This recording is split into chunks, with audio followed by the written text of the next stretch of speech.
Listen to The Astonishing Junk Drawer exclusively at patreon.com/astonishinglegends. I have never run faster in my life.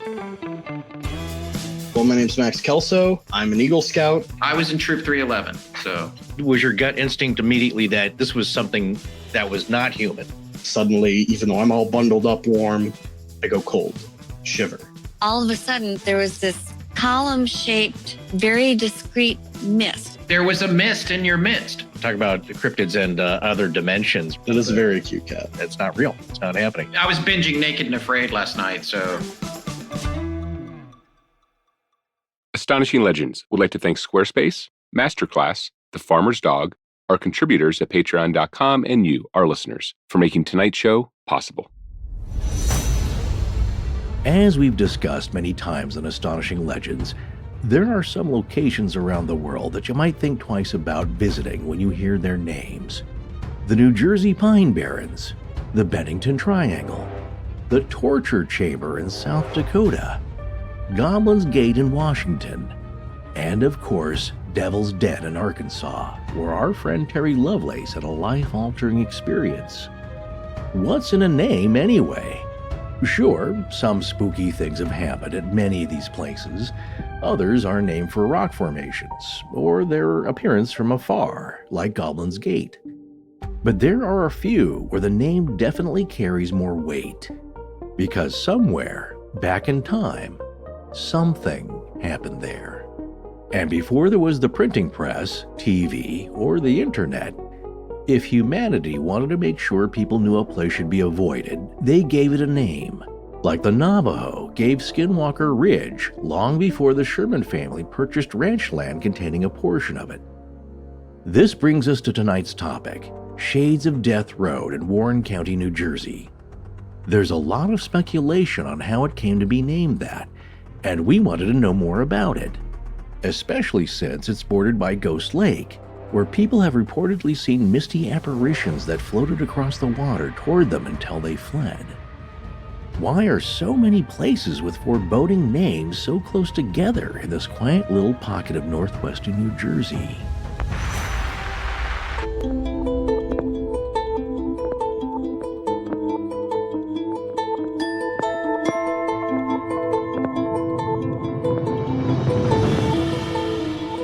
Welcome back to Astonishing Legends. I'm Scott Philbrook, and this is Forrest Burgess. It was haunted, but real hauntings have nothing to do with ghosts finally.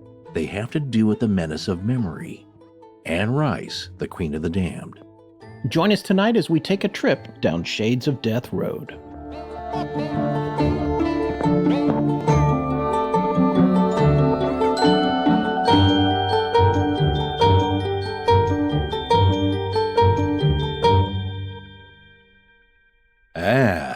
And we're back. That we are. We hope everyone had a wonderful 4th of July holiday. It was nice for us to take a little break there. Summertime has been unbelievably hot this year, globally, so we hope you guys are all staying cool out there. But the fall is approaching, and so is our favorite time of year, the spooky season. Yes, delicious pumpkin spice spoopiness. And it seemed like a good time to ram back into that a little bit tonight. Yeah, we picked out something a little bit spooky. It's been a minute since we've done something like that, so we're looking forward to talking about that tonight. Yeah, but Mantis Men that creeped me out a bit. Yes, it was creepy, but it wasn't ghosty. That's true. No, like, that's true. But also in the same region, these things are it's one of those areas, man. I'm telling you. Yeah, that's true, folks. Here's something we didn't mention in the cold open: the Mantis Men or the Mantis Man sightings, and this stuff. It's a real short drive between these two locations, so there's a lot going on there in Warren County. We're excited to talk about that tonight. Now, just quickly, we wanted to thank everyone for staying with us all of these years. Yes. We're closing in on 9 years now. We do not take our listeners for granted, and we're so grateful that you keep coming back. If you enjoy the show, please tell your friends and family about us. We haven't said this in a long time. I want to put it back out there. Let people know. We're still looking for new folks to pull into the fold, and we know there's a lot of people out there who would enjoy it if they just gave us a shot. Absolutely. And yes, folks, marketing budgets for podcasting are almost completely useless. And they don't really do anything. The only thing that really works is word of mouth. So if you know people that you think might like Astonishing Legends, please tell them about us. It's so much easier now than it used to be because people at least know what a podcast is. Most people do. It's come a long way from when we started. No, we have backgrounds in advertising and marketing. And it's just one of those things where still, even after all these years, even since like from 1995, when podcasts were just getting going, the only thing that really helps spread podcast growth is people telling other people they like which podcast they should listen to. It's recommendations and it's being recommendable. And oddly, yeah, taking out an ad just doesn't work. So again, please and thank you for spreading the word. Yeah, and not just for us folks. Do Right. it for all the shows you like. It's the best way to help out the shows that you listen to. And it's a lot easier now, like we were saying a minute ago. It used to be when we first started out, we asked you to do this, we'd also have to like do a little speech. We even contemplated doing a little class about explaining to friends how to download a podcast app and how to subscribe and all that. You don't have to do that anymore.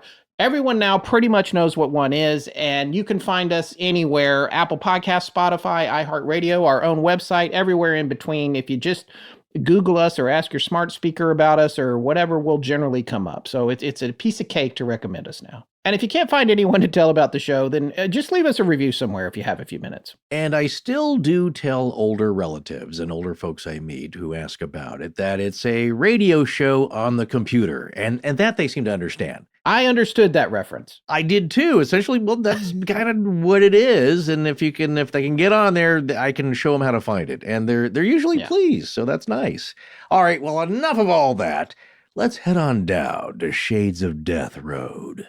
So here's the funny thing about this. We were working on a topic for a show when we were working on Mantis Men. We stumbled across a bunch of additional things that were going on pretty much in the same area, right? Yeah. We weren't really sure how to break that into episodes. I mean, I first heard this episode on Somewhere in the Skies by Ryan Sprague, and I just knew like this was a pretty cool episode. Rarely do you get these many fascinating stories, not only in the same region, but told by the same guy for the most part. And at the time, I didn't know how deeply we'd dig into it, but as in the spirit of this show, it's something I wanted to talk to you about because it's so weird and creepy. Yeah, and just for our listeners who want to hear Ryan's version of this stuff on Somewhere in the Skies, which is an excellent podcast, this was episode 162 of his show. It came out in May of 2020 that he had Patrick McFadden on. And then he graciously shared contact info with Patrick with us, and we were going to have him on tonight, but he had a scheduling conflict at his work and was unable to make it. So we've invited him on to a pending junk drawer to talk about some of his personal experiences in this area in question tonight, which we'll also be covering. But the first thing to understand is that this is real close by the Mantis Men sightings, for those of you that heard those episodes just 2 episodes ago, I think. And this whole area is in northwestern New Jersey, a rural and beautiful part of New Jersey in Warren County. And what's it also close by, where you previously stayed a few times? Yes, it is not very far from, I've mentioned it on the show before, but my wife and I, when we lived in New York City for about 7 years, we had a house, a small little vacation Cape Cod house on the Delaware River in Bucks County, far northern Bucks County, which is north of Doylestown and New Hope, Doylestown, where Pink is from, and James Michener. That's right. Other towns there. And then across from us in New Jersey was Frenchtown and Milford. All of that is a short drive, about 35, 40 minutes from where most of this stuff is taking place, including the Mantis Men, but also our subject tonight, Shades of Death Road and Ghost Lake, which is Shades of Death Road adjacent. So Well, if you're looking for a home in the area, which, by the way, I found while we were doing research, there's lots of lovely houses on Shades of Death Road. There are. And I was thinking about, like, there was some, I was looking at houses that were $500,000, you know, and I was just thinking, wow, it's like, where do you live? Well, I've got this beautiful place. Why don't you come by and check it out? Where are you? 408 Shades of Death Road. It's like, you know what? I'm busy. And that is exactly why I would buy a property on that road, to keep people away. Yeah. I don't want any companies, but it's like, no, I know. yeah, you're you right. stay. No, but here's the thing. Everybody that we've come across that have been recorded talking about this, I'll tell you, it's got a vibe, man. It seems dark in the middle of the day, bright sunlight. It just seems preternaturally shady. There's a couple of bends in it. I mean, I guess it's owing to unexpected curves when you, not really Yes. hairpin turns, but Not hairpins. They're listed online and a lot of entries. They say they're hairpins, but as a former track enthusiast, they're not really hairpins. They're more but right angles. right. Yeah, which is like, hey, if you're speeding, And it still catch you off get guard. into trouble. But more so, Yeah. I expect you come around that bend and there's the grinning man wearing a circus suit of some kind. Yeah. You know, like that's David Weatherly territory right there. You're going to come around Yeah, that bend and it see is. something you didn't want to. So just to give a little bit of perspective on the geography of this, if you're up in the northwestern corner of New Jersey, this is Warren County. The seat of Warren County is the city of Belvedere.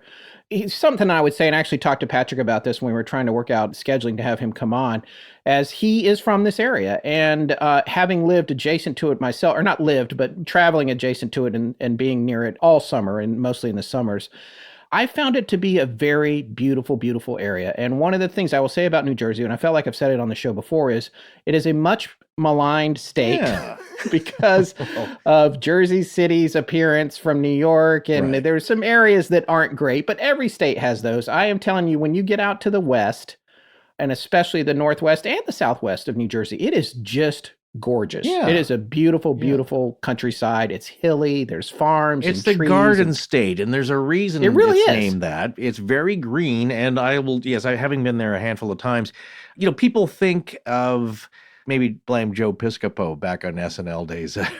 I work in a chemical factory. Yeah. People associate a lot of heavy industry with New Jersey, and there's some there, certainly, but that's what you see from the river on all that. But if you go, north, you go to the west, the south, it's there's some lovely aspects to it that aren't often mentioned. But there's a lot of stuff in this western part where a lot of farms are, in this particular area that we're talking about tonight, the northwestern part too, which is, like I said, is just across the Delaware River from Bucks County, Pennsylvania. So for those of you who aren't geography hounds, when you think about the state of Pennsylvania, you know it has the perfectly straight northern border and the perfectly straight southern border, but the eastern border is sort of S-shaped, and New Jersey is tucked into that. What makes up that S is the Delaware River. And the Delaware River is beautiful. It's amazing. It's relatively calm. It has been prone to flooding in the past. In fact, when my wife and I had a place there, it had flooded a couple times, but the reservoir management got better, and that seems to have abated for a long time now. It's a gorgeous area there as well, but the thing that I will say about it is that there is a spookiness factor. Yeah. There is a very spooky component to it. And a large part of the area in Warren County that we're talking about tonight was created by one of the last glaciers. I think it was called the Wisconsin Glacier. So there's a lot of the geographical features are defined by what this glacier did to the landscape when it was retreating. So that wound up depositing lots of rich soil and defining the geography in the area.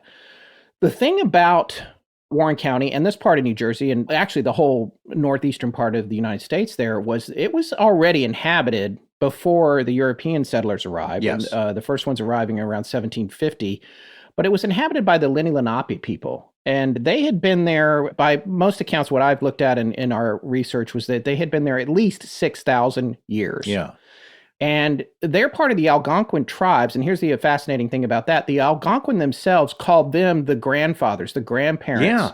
So they were seen by those tribes as a pre-existing group of Native Americans, or Indians, as some still call themselves today. Yeah, seminal generations. And, you know, we first heard about them, I think, and did a little deeper dive. Certainly we'd heard of the name. They are quite prominent in the area, but I think Roanoke is when they really started coming up, because they are very prominent in that story as well. And, you know, pointing to how old that is, they've certainly been dealing with Europeans coming in for quite a while, but also, as Scott's going to explain here in a little bit, a lot of turmoil, strife, settlement, and just trying to live in this whole region. Yeah. And I think people tend not to consider the different appreciations and tribes and their attitudes and temperaments. Pre-Columbus, Yes. them coming over, and Right. that there was many years of strife and struggle and joy and happiness and terror. You know, that was all happening for thousands of years in this area. And I think it left a little imprint on the ground. Hey, if we're saying that folks after the settlers came, post-Columbus, are leaving imprints, then you can't say the people that were here 5 times as long before them, or 6, but well, even more, they weren't also leaving impressions on the Sure. land. If you believe in the energy of our souls and the activities we take, and when we're warring and when we're at peace and good things happening, or places that everyone travels to, or you're near Mhm. water sources, all kinds of things we talked about on the show before, which has no root in science, but still we've had a lot of experience. Hey, you just have to researching experience this it for stuff. yourself. That's all I'll say. But also Yeah. talking about the region too, because this story here really opened my eyes to and made connections with, and that's what I try to do with everything we cover, is that there's a lot of stories coming out of Bucks County as well. We're talking about Warren Yeah. County in northern, western, more central here part of New Jersey, but not too far over, as Scott was saying.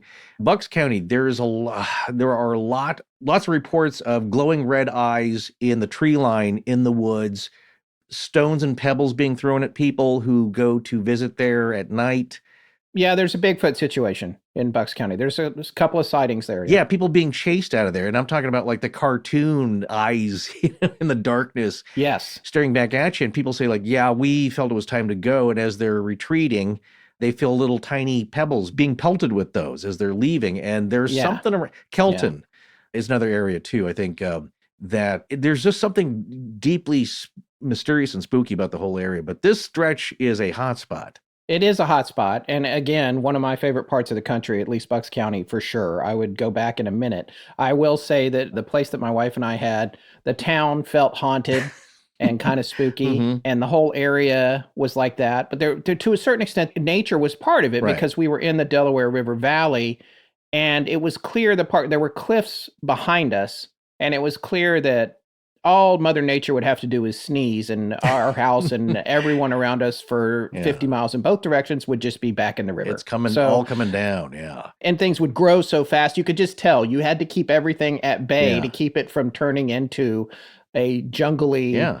overgrown place that our house would look abandoned inside of 2 weeks if you didn't trim and keep track We of talked about everything, that. so. That's why evidence of Yeah. ancient civilizations are so difficult to find, and traces of, like I said, there could have been an Yeah. advanced civilization 500,000 years Especially ago. in fertile areas. Right. The earth swallows up Yeah. everything eventually. Across that river to the east, though, is also the Frenchtown Cemetery, right? Which is also. Yes, very close. That was about 5 minutes from where I was. I was in Upper Black Eddy. Mhm. If anyone wants to look that up, it's a very tiny little town. Right.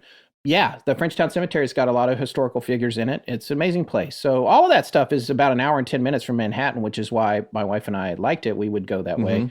on the weekends and in the summer when we could get away from work and stuff for a minute. But circling back to Warren County and where this stuff is taking place, and the Lenape people, by no means an expert of any kind on this. This is literally cursory research, couple of weeks of Mhm. digging down, reading a lot of fascinating stuff about the Lenape people.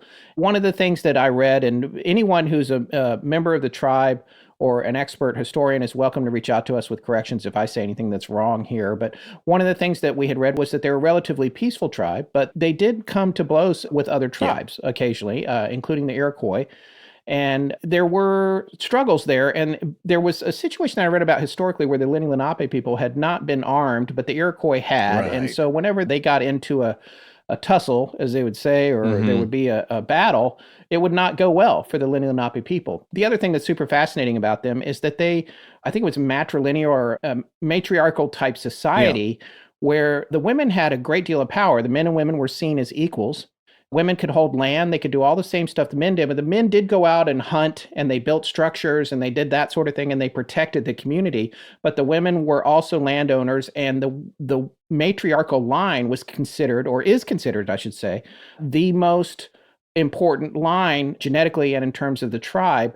So when children are born, they're connected to the mother, and even if there's an uncle, if the mother has a brother, that person is considered closer to the child than the actual father. Right. Real division of labor in a lot of instances here. It's fascinating, but they also went out of their way that I had read to make sure that when they were marrying, they were coming from other clans. This was a way to avoid any kind of inbreeding as well. Yeah. So that the man would come from another clan, and that would help to preserve the tribe overall in terms of the health of everybody. Just fascinating stuff. But over time, there were a lot of conflicts, as we said, and there were conflicts with other tribes, but there were also conflicts, of course, with settlers, which are infamous. And one of the things that we had heard about Shades of Death Road was that there had been a great battle there between the Iroquois and the Lenape people. Right. And so, of course, we started researching that, we're looking into it, And here's what happens when you look up Lenny Lenape people and battles or massacres. So many links and horrible things come back you could never find. And there had to have been so many conflicts that weren't recorded anywhere. Yeah, of course. That Yeah. just happened. Right. And if you don't have the oral history, which I'm sure they do tribally and internally, you would never know about it. You can't even imagine how many things happen. But one of the stories is that Ghost Lake, which we mentioned, that is neighboring Shades of Death Road, was a place where the Lenny Lenape, after a massacre, their bodies were taken and dumped into the lake. So that's something to remember as we're going through all these stories here, because there are folks that insist that they see apparitions at the lake. Right. But it's a very serene place. You get the sense that it's serene, but it can also be scary at night. But it's one of those things where people are coming in and maybe they're expecting to see things. But we were unable to find any evidence of a specific conflict that took place there between the Iroquois and the Lenni Lenape. But we can tell you that over time, they were pushed out of the state entirely. They were attacked at first from the west by the Iroquois, I believe, and pushed across the Delaware River from Pennsylvania into New Jersey. And then they were pushed back by the settlers and then sent to reservation land and all the horrible history that pretty much everybody knows. And so now they're scattered in different parts of the country. I think there's a strong concentration of remaining Lenni Lenape people in Oklahoma and other various states where they were moved to over the years. So there's definitely a lot of history there associated with that. But the other thing that we're very sensitive to on this show, because we talked about it in the past and we had some cultural experts get in touch with us after we were talking, it might even have been about the Sally House, but I can't remember now, had reached out to us and said, you have to be careful when you're discussing ghosts and history of the United States and everything and laying everything at the foot of the Indian curse. Well, which I just... Dr. Sean, I think, who's a cultural studies there in Atchison. And look, my deal is that there's ghosts everywhere. I tend to believe that it doesn't matter who started or whatever, but just the fact that there's been people there and a lot of rough living, as we just mentioned, like I said, joyous times, terrible times, strife, hunger, starvation, death, war, like that. Doesn't matter who is there doing that. I believe that it's all around there. And look, every cemetery and burial ground has been reported to contain specters from beyond the veil. True. So I think it's important to keep in mind that any burial place where there's a concentration of buried former people has been reported to contain spirits and specters from the other side. And it doesn't matter who they were, what their culture is. Because it's easy to say Native American burial ground, that's the reason why all this is happening. And on the flip side, it's easy to say, hey, that is not a factor when any burial ground is a factor, in my opinion, if you believe in ghosts and all that. Well, here, what we'll see is that very specifically, people will have claimed to see very misty-like figures floating around, especially coming out of the water, but also fully formed people, full body apparitions, as they would be called. And they're not always described as 17th century Native American dress, right? It's not that iconic. It's everything. This is a kitchen sink place, folks. So, I recently ordered a computer peripheral component online, and I'm quite happy with it, but I had some questions about Bluetooth connectivity and needed some instructions. Wait a minute. Is this the item that lights up like a disco dance floor? It does, but that's not important right now.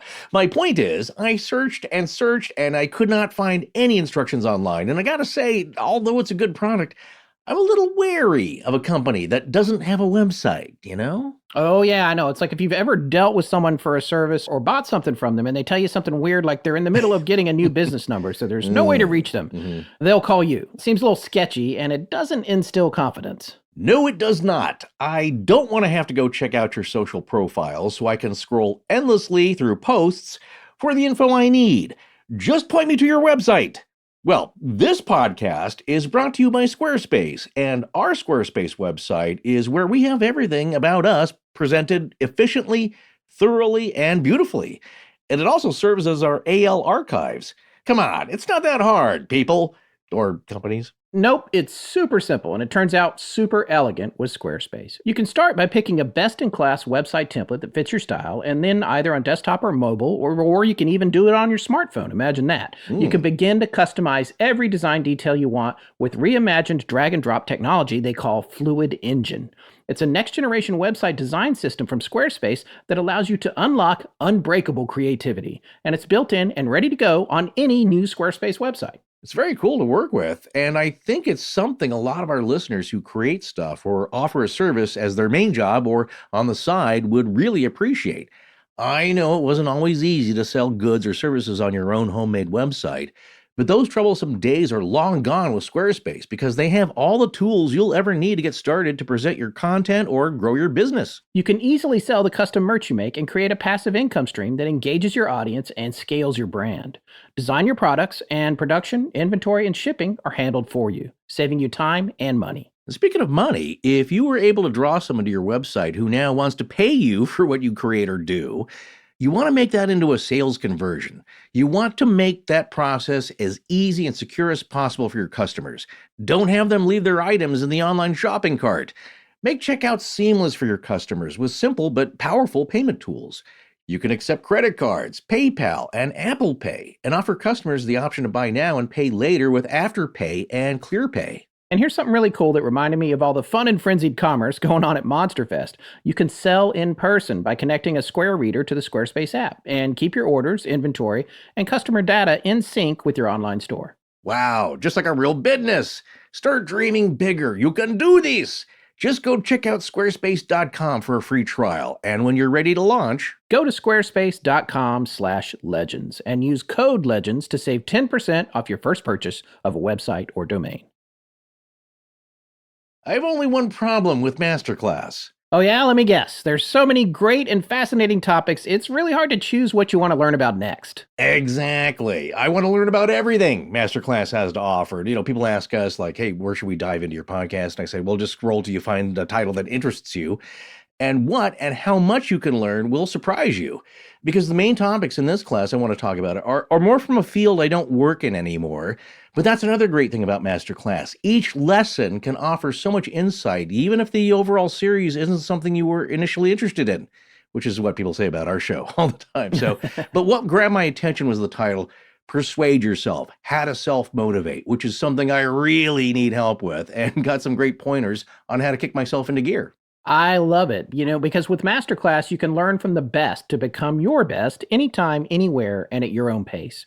Annual memberships start at $10 a month, and you get unlimited access to every instructor, thousands of online lessons, exclusive content, insights, and much more. Heck yeah, there are over 180 classes to pick from. Everything from learning about self-made entrepreneurship with Spanx founder Sarah Blakely, to having George Stephanopoulos teach you about battling your nerves, to getting better sleep because neuroscience professor Matthew Walker taught you the science of sleep and how to optimize it to better your overall health. I personally guarantee that there is something on Masterclass that you'll want to learn about, and new classes are added every month. That's a bold guarantee, man, but I agree. All right, lay some self-motivation knowledge on us. Alrighty, so New York Times bestselling author Daniel Pink talks about a science-based approach to the art of persuading, selling, and motivating yourself and others. And this session is about what he calls giving yourself an off-ramp in order to stay motivated. So say you have to send out a bunch of sales emails or calls or process paperwork, or for us, read or write a bunch of research, but you're tired, you're fried, you're just not in the mood, and you can't get started.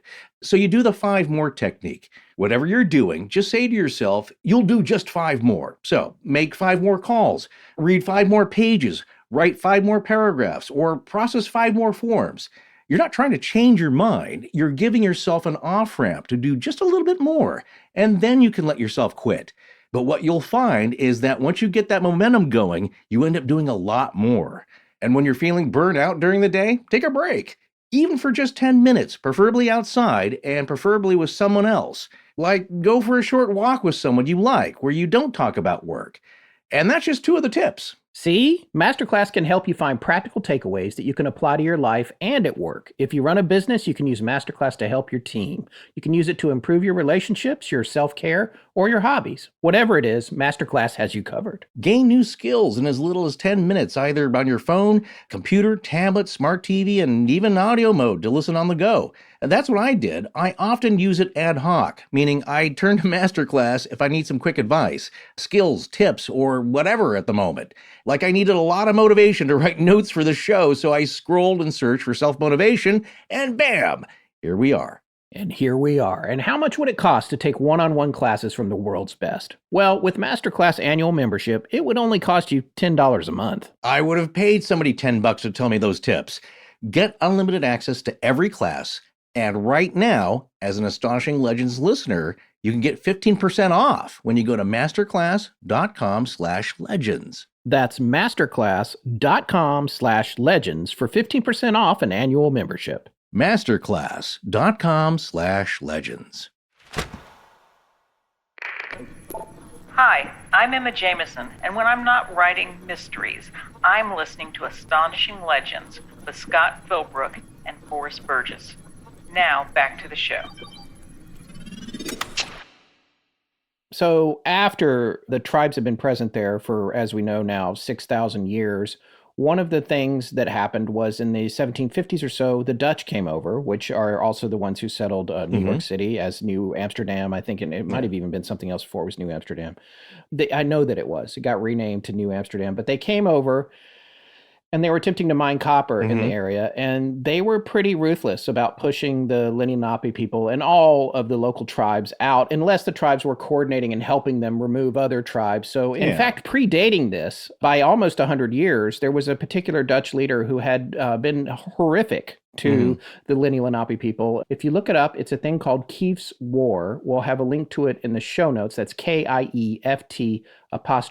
This took place from 1643 to 1645. It's also known as the Wappinger War. I want to read just a little excerpt of this from Wikipedia because it's a good summary of the overview. It was a conflict between the colonial province of New Netherland and the Wappinger and Lenape Indians in what is now New York and New Jersey. It is named for Director General of New Netherland, which was the name that preceded New Amsterdam, I believe, William Kieft, who had ordered an attack without the approval of his advisory council and against the wishes of the colonists. So this guy was essentially a rogue person. Dutch colonists had attacked Lenape camps and massacred the inhabitants, which encouraged unification among the regional Algonquin tribes against the Dutch and precipitated waves of attacks on both sides. This was one of the earliest conflicts between settlers and Indians in the region. The Dutch West India Company was displeased with Kieft and recalled him, but he died in a shipwreck while returning to the Netherlands. So got a little karma there, I guess. But there's a lot of conflict going on. That's happening there. There's definitely been a lot of battles. There's been battles between all kinds of people. That's something to think about when you're looking at the possible origins of paranormal stories in the area, whether it's Native Americans who are warring with each other, settlers are pushing out Native Americans. Everybody is trying to achieve a goal, and they're doing it at the expense of human lives. And we feel like that always leaves a mark throughout time. So in Warren County, there is a road called Shades of Death Road. This road is 6.7 miles long, and as you might have gathered by now, it is pretty famous for being haunted. So the question was, well, why do we talk about this? There's actually another Shades of Death Road in Pennsylvania, believe it or not. But for whatever reason, that one I don't think has a whole lot of history with it. Nothing like this one, which has its own ghost lake. Right. And it's all adjacent to Ginny Jump State Park. I think it's a perfect storm of legendary elements, let's say. And I think it's also a good template and model for the birth of a lot of urban legends and folklore that have sprung up around it. It's got all the elements that you would need. And I think as we look to the past, we try to find the source of these legends and the naming conventions. Some of the locals may have been, some things may have been borrowed from indigenous cultures there. What you find out is that it's all a blend, it's all a melange of just stories that people will fill in the blanks, but there's always a through line going back to the original truth, and that, these are real geographical locations, real tragedies happened upon them, and people, like I said, unless they're all lying or they're just all mistaken and it's all swamp gas, are really reporting a lot of strange activity. But I think so all those things combined makes this a very legendary area.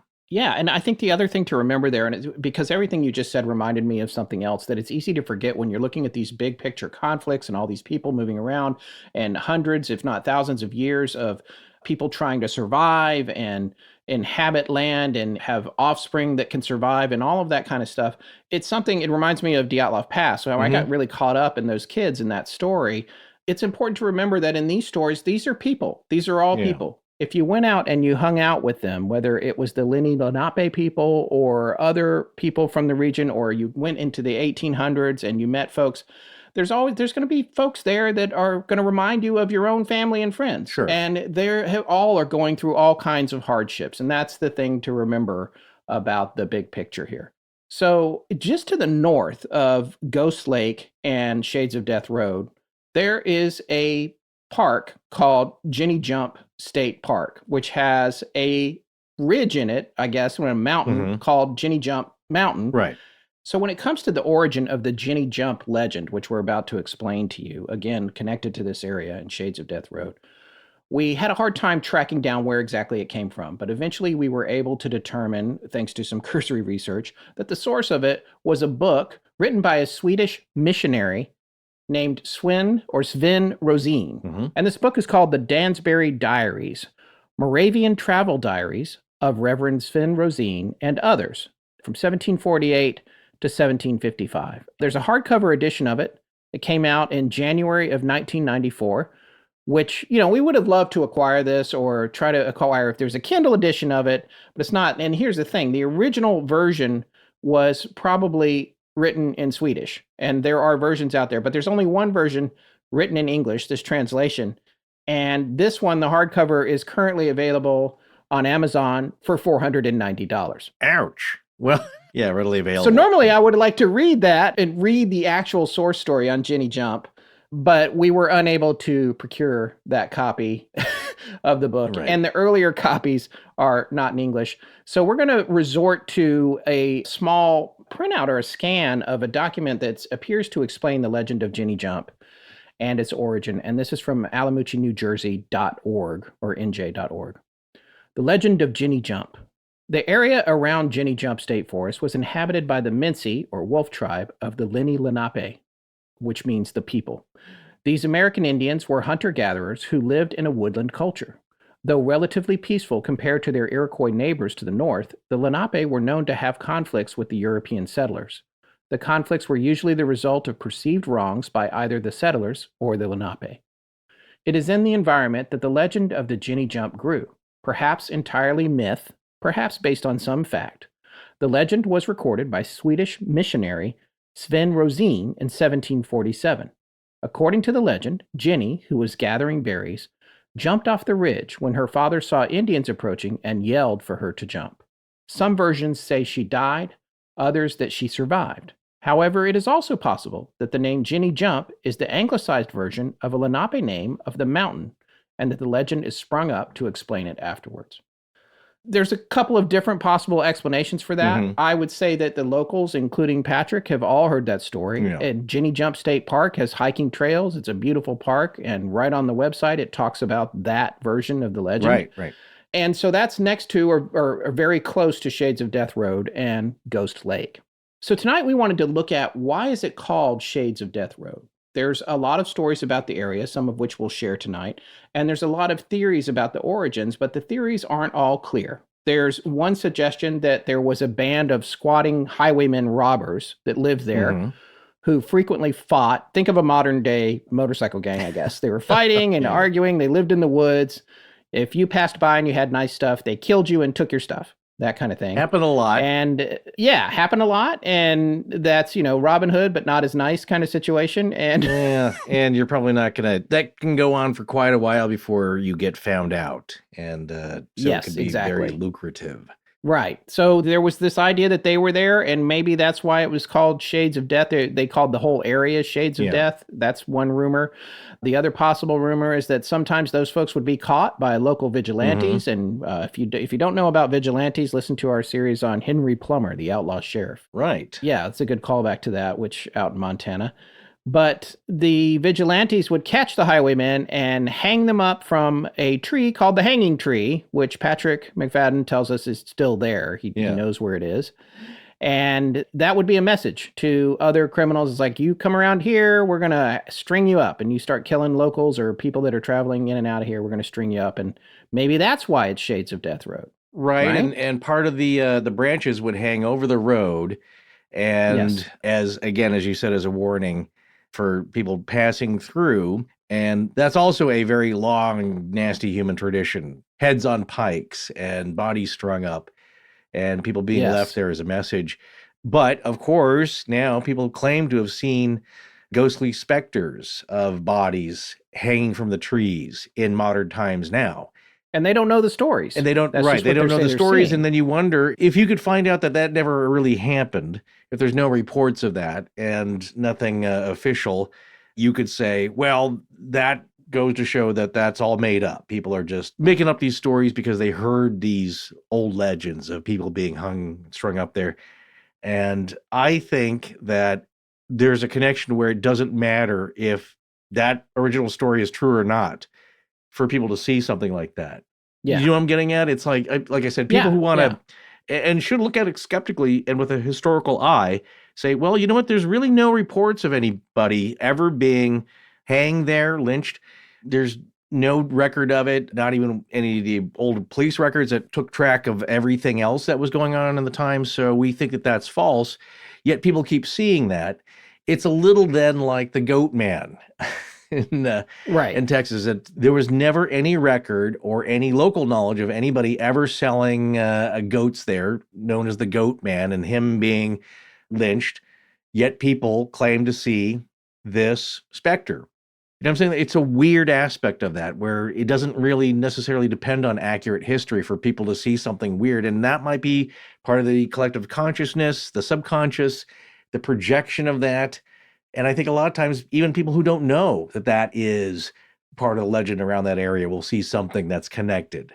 And it just springs up. And that's also part of why these legends persist and get born. And so, like I said, this is a very good case study of legends springing out because of strange things happening. And again, it could just also be an area where a lot of natural weather phenomenon happens, or like you said, mist rising up, or St. Elmo's fire, whatever your choice is of a strange natural phenomenon happening. But there definitely does seem to be a lot of bad activity here, and that's what's been passed down to the locals as common knowledge. That's a possible explanation. That's something we've mentioned before. Is how does all of this stuff work? And it's not something I used to think about until we covered the vertical plane and the siren call of hungry ghosts. It's you start to think about, or if you believe any of this at all, what are the origins of these things? One of the other possibilities for Shades of Death Road's name origin, though, is that it might be connected to a malaria outbreak. And originally it just had shady trees on the road. It was called Shade Road or Shades Road.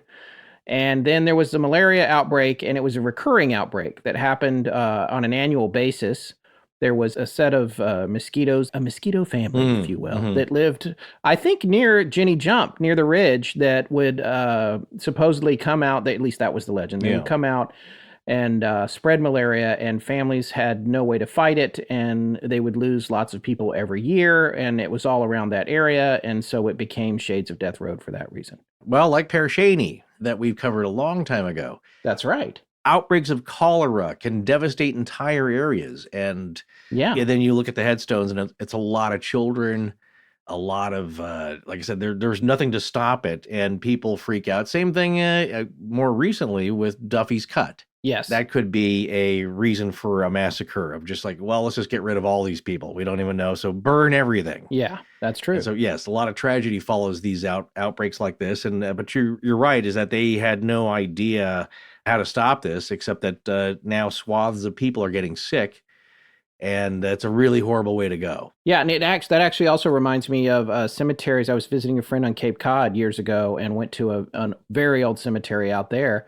And the whole cemetery was Spanish flu victims, and a lot of them were children. Yeah. And it's just tragic. You walk into the cemetery and like, oh, cool, old cemetery. And you look around and like everybody's 4 years old, 6 years old. It's horrible. 1915. Yeah.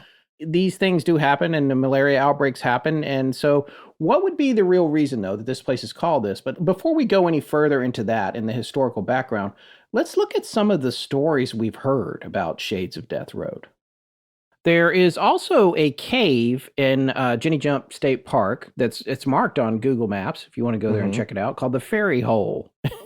And this cave is, some people have talked about it, obviously, why is it called the Fairy Hole? Or people been seeing fae or woodland creatures there? We didn't find evidence of that, but you do wonder why it's called that. They did find some artifacts in there, some arrowheads and things like that. And archaeologists determined that it didn't seem like a high traffic area. It seemed more like a resting place for hunters, because there were a few objects in there, but not any clear evidence of long-term habitation or other types of rituals or bones, discarded fire pits, lots of layers of discarded people, whatever people leave behind. And there are other stories of if you're driving along the road and you look out the car and a deer is running along next to you slowly or along with the car, you are to slow down and watch out because you are about to have a deer collision. Well, other deer may be following it. Yeah, there's several in tow. They're going to jut out from the road. You might think that, but the story is that this first deer that you see is a shapeshifter and a warning, and it's trying to protect you because you have an imminent deer collision. Well, that's a nice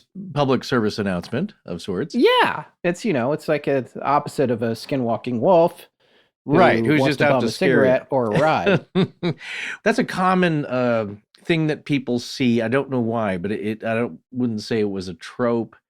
Perhaps maybe it is, or some kind of supernatural motif. But running alongside the car as people are moving, seeing things moving in a way that they shouldn't be. I don't know what that's about, but you see that here. You know what I'm saying? Like even when we covered the show for Giants, talked about not really putting a lot of stock in some of the local legends there, but he did see something running through the woods that was really large. I mean, like comically large, and it's very thick brush, and that shouldn't be the case. It was either himself or a very good friend of his that he trusts, who is native to the area, claim that as well. So yeah, it's just a common thing. Things like to chase moving objects. So you see that here, but really it is a warning to slow down, that there could be other objects, creatures coming out, and then the first one disappears. And like you said, it's a nice public service announcement. So not everything is dangerous on Shades of Death Road. There is also a little dirt road that's an offshoot called Lenape Lane. And supposedly this little lane is haunted, and if you drive down, it's kind of, I guess it's basically just looks like a driveway, and there's a small abandoned building there or something. And folks say if you drive down this road, you might see orbs. And Patrick has a story like that. We'll share some details from that in a minute.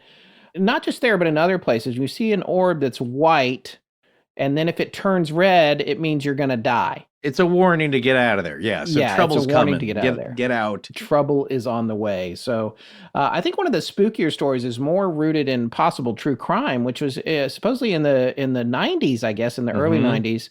There was a discovery of a cache of Polaroids of bound up women found in the grass. And this was a very hard story to track down. But they said there were a lot of pictures of a lot of different women who seemed like they were legitimately in distress. And supposedly you could tell they were alive. Their eyes were open and they appeared to be alive, but they also appeared to be tied up or possibly being tortured or held hostage. Well, yeah, again, that one is a bit spurious, although the claim by locals is that several caches or scatterings of Polaroids have been found by different groups of hikers and people going through the woods at different times, as if somebody whoever was doing this, whoever's freaky collection this was out there scattering these things at different opportunities in a weird, perverted way for people to find and take some joy in that, which we've seen before. That is an MO of some, that they want to have their work seen. But then you wonder, they didn't really come across as, or from the descriptions I read, not so much as crime scene photos. It could have been some freaky play, but they were very disturbing and out of focus, and you really couldn't tell who they were. And some of the local folks would say, oh, well, these are missing people. These are people that have been reported missing for a long time. Some would say, no, there's also pictures of men on stainless steel tables or slabs. Some of these women are bound. Some look like they're just kind of drowsy. Some look like they're in distress, but you don't know. So it's, again, very murky and a good fodder for urban legend. And in this case, well, they were turned into the police and then somehow the photos just disappeared. And that's the weird thing about it, because apparently that story came into Weird New Jersey from some anonymous sources, a couple of anonymous sources. So you don't know what the veracity of it is, but by the same token, we know from doing the show that if there's an active investigation of something like that, then the police don't talk about it at all. So if it's just evidence that they can't get any leads on, then it sits around in case something comes up later that they could connect it to. Yeah, which again, that's part of the tactic, is you hope somebody comes forward and divulges some piece of information that has not been released to the public. Then this person may know something if it's not them. You know what I'm saying? Exactly. That's a common thing. You're just seeing who comes forward. And if nobody ever comes forward, if there's no other leads, it just kind of sits there as a cold case. I don't have to tell a lot of folks that because they're true crime fans as well. But it's just really hard to follow up on, and there was no real police case or anything in the crime blotter that we could find. Yeah. But it is local knowledge. Yeah, that's just one of the local lore kind of things. Like, oh yeah, that happened. And now, I don't know if we mentioned this earlier, but there's not too far from here, there's an area called Bear Swamp. And Bear Swamp apparently originally was called Cat Swamp, and that was because it did have wild cats, and they would attack people. And we're not talking about melanistic or black, spooky cats. We're just talking about wildlife. Yeah, like, feral maybe cats. Like mountain lions, cougars, whatever, bobcats, whatever might have been living in the area at the time. I don't know what would have been native to the region at the time, but it's completely feasible that in the early stages of Europeans coming into the area, that there were wild cats in the area that would chomp on you if you went down the road by yourself. So that's another possibility. Yeah, I do wonder, I didn't look fully into this, but a lot of times people will call, especially way back when, cats just encompass a lot of things for names of all kinds of sharp-toothed small mammals, like fisher cats. You get those in Maine. Right. And they're not really a cat. I think they're more of the weasel family. And they can be vicious. I didn't learn about them until last year on our show. For some reason. It's a regional thing. That you learn. No, I was going to say it's a regional thing. So you could have different creatures run around that people back then just called cats, like Kate Bat's witch. It's not really a witch. They just called every errant, wacky spirit a witch of some kind. Wacky spirit. Well, it was pretty wacky. I mean, that should be we should do like Clooney and start our tequila company and call it Wacky Spirit. I love Wacky Spirits. Yeah, I love it. We still need to get Dan Aykroyd on to talk about his Crystal Skull vodka. Yeah, all he's going to say is buy it and drink it. Yeah, that's all I'm going to say about it. So, but yeah, in this area here, I think again, that can add to the lore, even when it's natural. Like if somebody sees like too many cats, let me put it you know what I'm saying? Like there's something unnatural. We're going to be talking about one of the reality ghost hunting shows that come up. And the reason it made me think of that is that there is a large swath of birds in the sky that come up as soon as they pass. And from what we saw, it was odd looking as they drove by that there's a huge flock of birds. It wasn't what would be called murmuration, where they're in an undulating swath, right? And making patterns in the sky. It just seems like a lot of birds flew up at that one moment there. And then, like I said, the human nature, you could take that as an omen. Is that what's going on here? Is that, are they all from here? If you looked up, you're enjoying cooling your feet in a little pond there, you look up and now there's 50 cats all around you. That might be taken as... That's a little worrisome. Right. I think we touched on this before. I did want to provide a little more detail on the murders in the area, because there's a couple of famous cases that always get mentioned. There's one where apparently a woman decapitated her husband and buried his body on one side of the street and his head on the other. Yeah. I did look for that case in the newspaper archives. I had a hard time finding anything to corroborate that. But that's one that comes up, and a lot of people repeat it a lot. There's another story. Supposedly a guy was hit over the head with a tire jack and gold coins were taken. And then finally, there's one with a name. And it's funny, you see this one on Reddit because someone mentioned this on Reddit for somebody looking for historical records on murders of Shades of Death Road. This was posted 2 years ago. by user Scotty McGeester. It says, I'm looking for actual historical records or reports on murders committed on Shades of Death Road. I made a YouTube video about me driving through there, but when I read up on the history of the road, I could not find hard evidence of some of the specific murders that were supposed to have occurred there. Literally everything I find is hearsay, and I'm curious to dig deep into records for actual murders, not accidents. There seems to be a lot of car accident reports. Mm-hmm. The wiki mentions an unsolved murder of a man named Bill Cummins in the 1920s or 30s, but I want to find the actual report on his murder and proof that this wasn't made up. The wiki page just made references to the Weird New Jersey book, but I have that book and there's no references to any primary or secondary source about the murder. And then it says, I might have found a source through my university library that covers the murder of Bill Cummins based on the abstract that I can read, but my university is I'm going to say bleep to alumni and won't let me read the full article. The article is from the Express Times about Shades of Death Road. It's a newspaper from Easton, PA, and they covered some New Jersey news. So we couldn't find that exact article that user was talking about, but we did find one called Shades of Death Road's Haunting Tales. This is from July 6, 2015, and it repeats all these same cases. This story was featured under Weird New Jersey in the paper, so I guess the source may still be the Weird New Jersey people. Yeah, so it just says right here, a man was murdered with a jack from his car over gold coins. A wife murdered her husband and buried his head on one side of Shades of Death Road and his torso on the other. And lastly, a local resident, Bill Cummins, was shot near his home and buried under a pile of muck. His murder was never solved. So there's some truth to that. Well, I mean, I guess, I don't know. Again, this is coming from Weird New Jersey, but we might be able to add some more details to this here a little bit later on tonight. I'm leaving you in the dark on a particular piece of information that's missing here that I think we might have a connection to or have found a connection to. It's been decades since I've been fortunate enough to have a dog, but I really did enjoy taking care of Lou when I was house sitting for you. I mean, we kept each other company. Oh, I know. Well, you're both part of our family. All right, back at you, sir. Well, now we have another addition, Nixie. Yeah. And this time of year, the whole family is on the go. And of course, that includes Lou and Nixie because they're family too. Yep. We're all so active together, doing everything from going to dog parks, taking long walks, doing advanced calculus about where to poop, and of course, tons of zoomies. Oh, yeah. But for us to do all this, I do my best to keep Nixie and Lulu happy and healthy.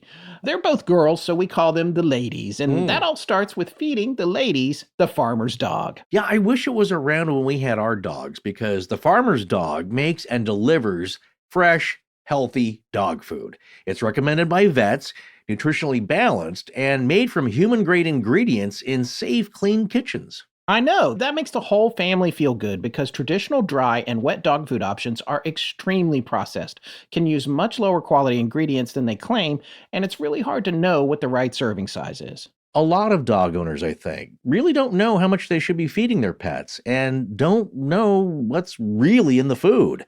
But the farmer's dog is higher quality food, sent pre-portioned specifically for your dog, based on their unique nutritional needs. And this makes it easy to help your dog maintain their ideal weight, which is one of the biggest indicators of a full, healthy life. A fresh diet has been found to have all sorts of benefits, from a healthier coat and skin to better breath, even easier digestion, and smaller, better poops for the dogs. And by better poops, I mean less frequent and more predictable, which what dog owner doesn't want that? But that's just a side benefit, really, because the ladies of our house, love the farmer's dog. They can't wait until mealtime. Like literally, they do start making inquiries about an hour before dinner time. But it's just been so good for them. They've got great energy. The vet says they're at a perfect weight, and their coats look amazing. You really can't ask for more than that. Help keep your dog happy and healthy for all of your adventures together with the Farmer's Dog. Get 50% off your first box at thefarmersdog.com/legends. That's thefarmersdog.com/legends for 50% off your first box. thefarmersdog.com/legends. So, you probably heard us raving about our good friend Andrew Tate's smash hit, Let's Not Meet, a true horror podcast. Well, if you listen or like the sound of that, we want to tell you about another runaway success he and his good friend Brandon Lanier have on their hands. It's their sister podcast called Odd Trails, where they narrate listener-submitted stories of true encounters with the paranormal. Oh man, it is so good. Just listen to some of their featured topics like haunted locations, encounters with demons, spirits, ghosts, and even aliens, dreams and wild premonitions coming true, time warps, and other inexplainable glitches in the Matrix. Love all that, and that's only the half of it. After all the stories are told, they let loose with banter during the outro, it's always insightful and hilarious, and it also helps serve as a bit of ear bleach to make your nightmares a little less traumatic. It's a little like when I was a kid, my parents would let me watch half of Rod Serling's Night Gallery, and then I had to go to bed. But I would stay awake and listen to the rest of the episode and be so thankful when the goofy 70s commercials would come on because it let me know that these stories were just TV drama. But here's the thing. The listener stories in Odd Trails are true. And sorry, I should have given a tangent warning first. Sorry, not sorry. Okay, back to why we think our listeners will really dig Odd Trails. I just listened to their episode 84, Faceless Angel, and the first story involves a hat man, and it's classic. The mother of the experiencer sees a tall, dark shadow of a man wearing an overcoat and a hat walk into her daughter's bedroom. She runs in there, but only sees a strange swirling white mist above her bed, which then vanishes. I mean, we just talked about something similar on a previous Junk Tour episode. Oh yeah, Max Kelso's Right. story. That was awesome. Well, this is some classic stuff. There are so many great stories on this show. We certainly can identify with. Indeed. You can listen to Odd Trails on Spotify, Apple Podcasts, or wherever you get your podcasts. We love listening to them, and we know you will too. Forrest and Scott, thank you for supporting their sponsors. I'm Axel. Now back to the show.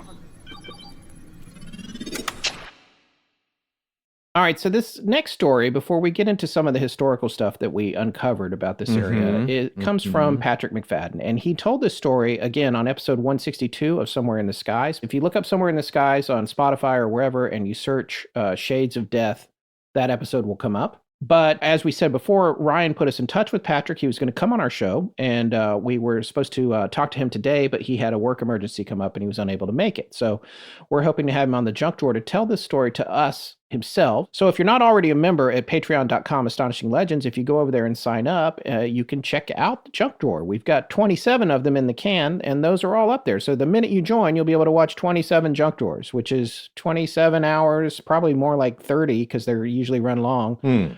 30 hours or more of live on video stuff of us really being candid. That show's very different from Astonishing Legends. Yammering away. But yes, they're a lot of fun, and we get to just be more relaxed and talk about interesting things, just not so tightly wound about it. Yeah. Yes, exactly. And if you listen to our show, most of the time at the very beginning of the show, before the show starts, if you didn't hear a commercial, which sometimes those get put in there by our hosts or whatever, but like you'll hear a promo usually made up from the most recent Junk Drawer. Every now and then, if we miss posting one, it'll be an older one. But yeah, those are slices of the Junk Drawer on Astonishing Legends. So anyway, we're hoping to have Patrick on there, but he did give us permission to share this story with our listeners. So we're going to share it with you now. And this has to do with Ghost Lake. Now, one of the interesting things that we talked about earlier was Ghost Lake. And I think I mentioned that the Iroquois and the Lenape had fought, and it was possible that the Iroquois had put the dead Lenape into the lake. But that actually doesn't make sense, right, Forrest? Because the lake isn't that old. Well, according to the local lore, that lake was basically flooded by two farmers or people who own the area there to create that lake. So that's man-made. And again, we do know that it's very marshy around there. There's a lot of groundwater. Yes. There's been a lot of struggle to try and clear it by the settlers.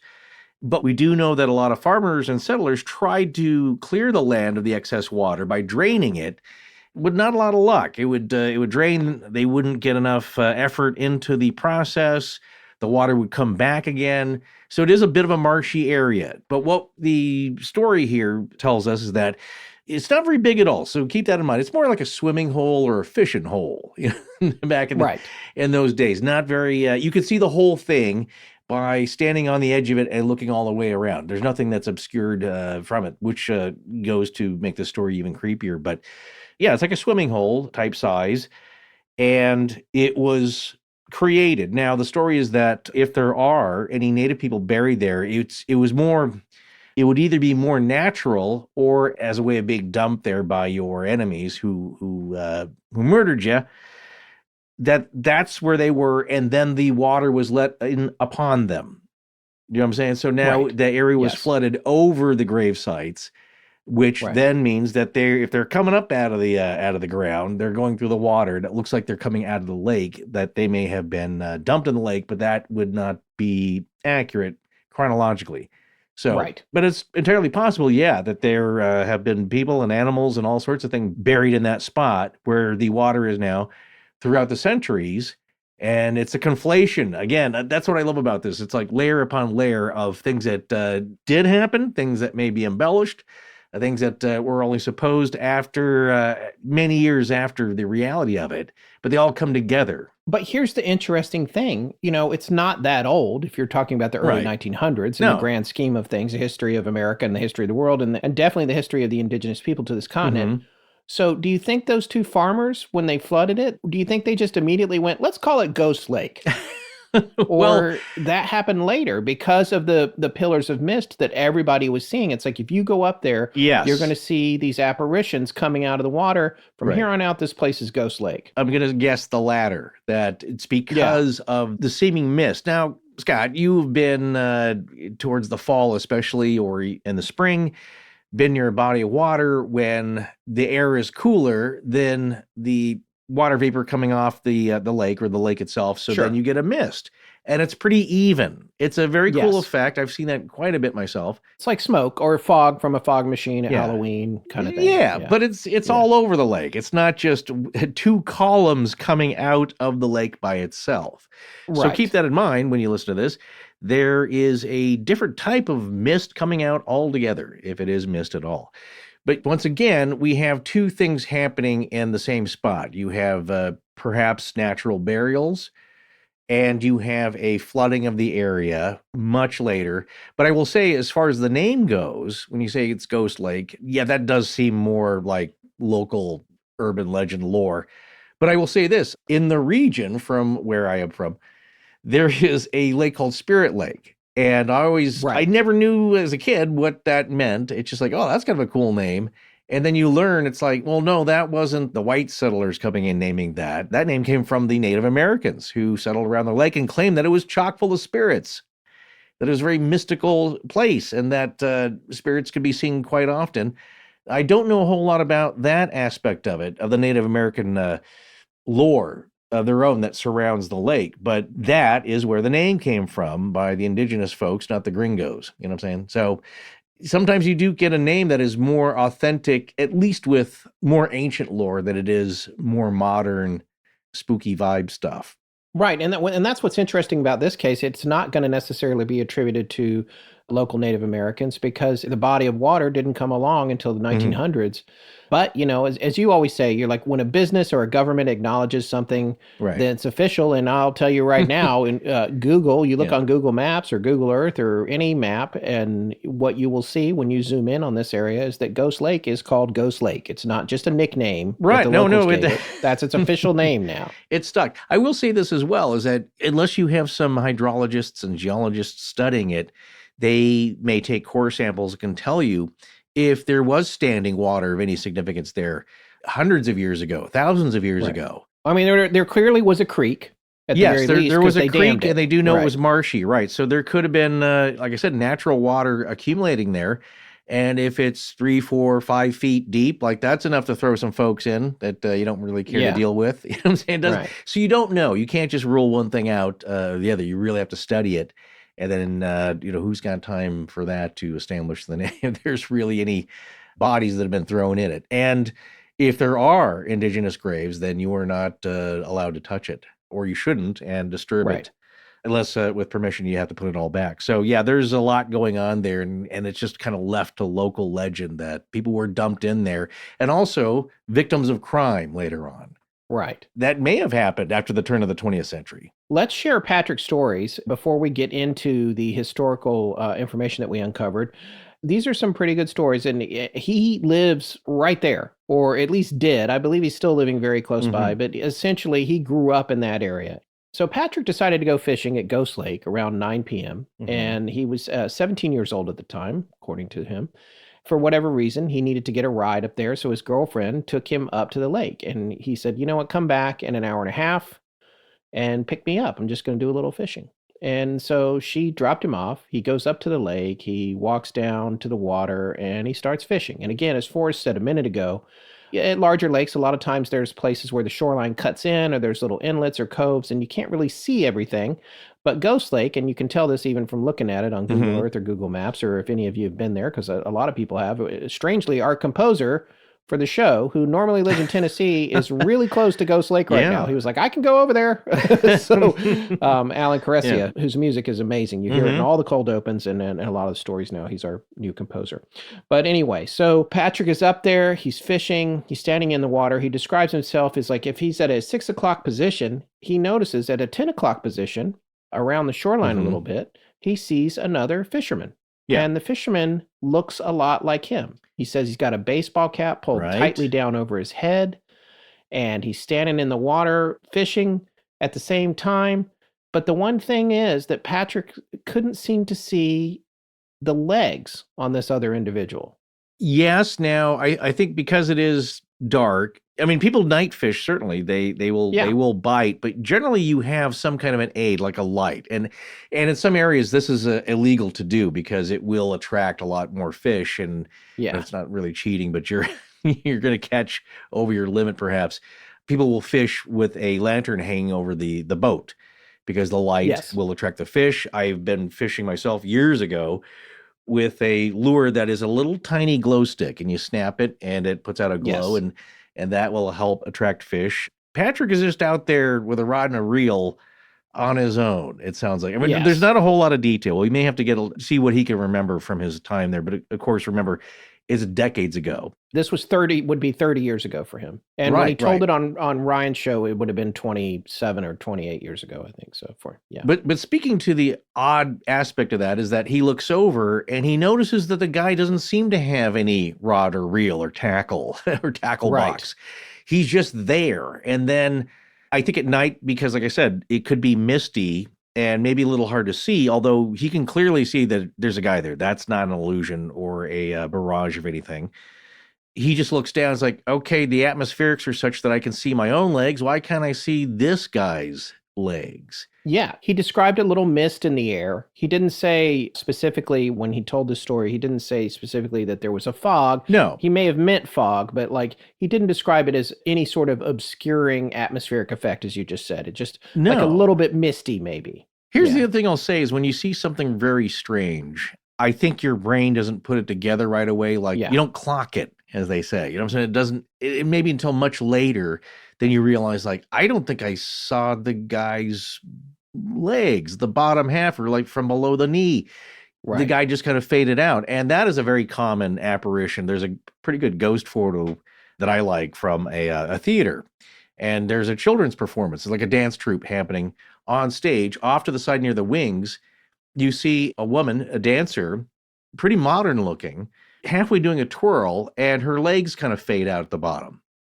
You know, it's one of those unexplainable ghost photos, but it's like, well, that's interesting. And it's like, it could be, again, if you're trying to define this, put some taxonomy on it. Is that a partial echo of something that just happened there? Is she a once human spirit that's only materializing with so much energy, but doing the same thing, like dancing on stage as she may have done years ago? Or perhaps it's, like I said, just a residual echo of person energy and the visual image there. Now, one thing keep in mind about Patrick's story is that this thing, whatever it is, looks like him. I think that's significant. And as he starts to move, I mean, here's the other odd thing. Again, it's odd being there. He's much braver than I, perhaps. He starts trying to walk towards the guy, maybe just to talk to him or just get a better look at him. Working his way around the shoreline, kind of casually and sort of pretending that he's fishing, but his goal is to get closer to this person. And because he said, you know, I probably know this guy. I'm from the area. I grew up here. Yes, that's the reason, I probably know too. the guy. I'm going to try to get a little closer and see if I can talk to him or something. Yeah, who's there? Like, again, only so many people in a community would go fishing at night, and it looks like him. It's probably his age. You know, there's a lot of factors like, I'm just going to go say hi. But as he starts to take his steps towards this thing, it keeps an equidistance to him. Yeah, he can't get closer. And this is the part of the story that freaked me out when I first heard it. Right. As he moves closer, this thing is, I keep saying thing, I guess Well, you be the judge. It is staying the exact same distance from him as he moves. Now, if it was a person, then he's just being kind of coy. Maybe he doesn't want to be bothered. I think that's what Patrick thought at first. Is like, oh, well, all right, eventually, maybe I can see this guy's trying to move away. Maybe he doesn't, doesn't tangle a line, doesn't want me scaring his fish away, just doesn't want to talk. Maybe he's afraid of me, like, again, it's 10 o'clock at night. Yeah, maybe he has social anxiety disorder. Well, there you go. There could be a whole host of reasons. As he's moving, though, I think at one point he moves so close to him that eventually it looked like this guy was standing in the middle of the water. I'm very curious about if this guy was just taking the same route or as if he were, here's my theory, a projection of some kind of Patrick, a visual projection of him looking so similar to him, similarly dressed, not fully there, but as he turned, this thing was at such an angle that it looks like now he's standing in the middle of the water, which doesn't make any sense for somebody fishing, right? But it would fit without the lower legs portion, right? Yeah, right. So he keeps working his way around the shoreline. Again, keep in mind, you can see the shoreline from any vantage point. You can see the whole shoreline. And additionally, he could also see the trailhead where he came in. Right. And so he's working his way around, trying to get closer to the guy. The guy keeps being the exact same distance away from him. And then he gets around to the position where he first saw the guy. And he sees no footprints, like you said, no tackle box, no gear of any kind, no trace that the person was ever there. And then he looks over now, and the guy is way around the lake at the other end, the same distance from him again. And then he turns and walks away from the lake towards three trees, just three trees standing there, and goes behind the trees and never comes back out. Right. That's it. Yeah. Game over. That's the end of this encounter. So then, well, he goes over to see he goes where over, he and disappeared again, to. this is. I'm just gonna say this is a courageous person, Patrick. You're a courageous man. I know you're listening to this. Perhaps your curiosity. Well, here's what I'll say is that this isn't the only strange thing that's happened to Patrick throughout the years, and maybe you do get a little more brave, or your curiosity overcomes your fear, and it's just like, what happened to this guy? Can I see any footprints? Is he just coyly playing a game? Like I said, it's probably somebody I know. Right. It's like, dude, are you goofing on me? What are you doing? And he goes over there. Yeah, just nobody there. And there's nowhere for this person to have gone. There's no trail out from where he was. There's no road in that he could have ducked behind.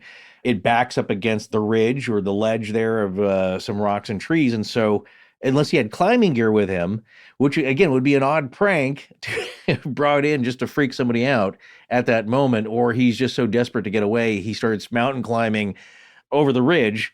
This guy, for all intents and purposes, just vanished, whatever it was.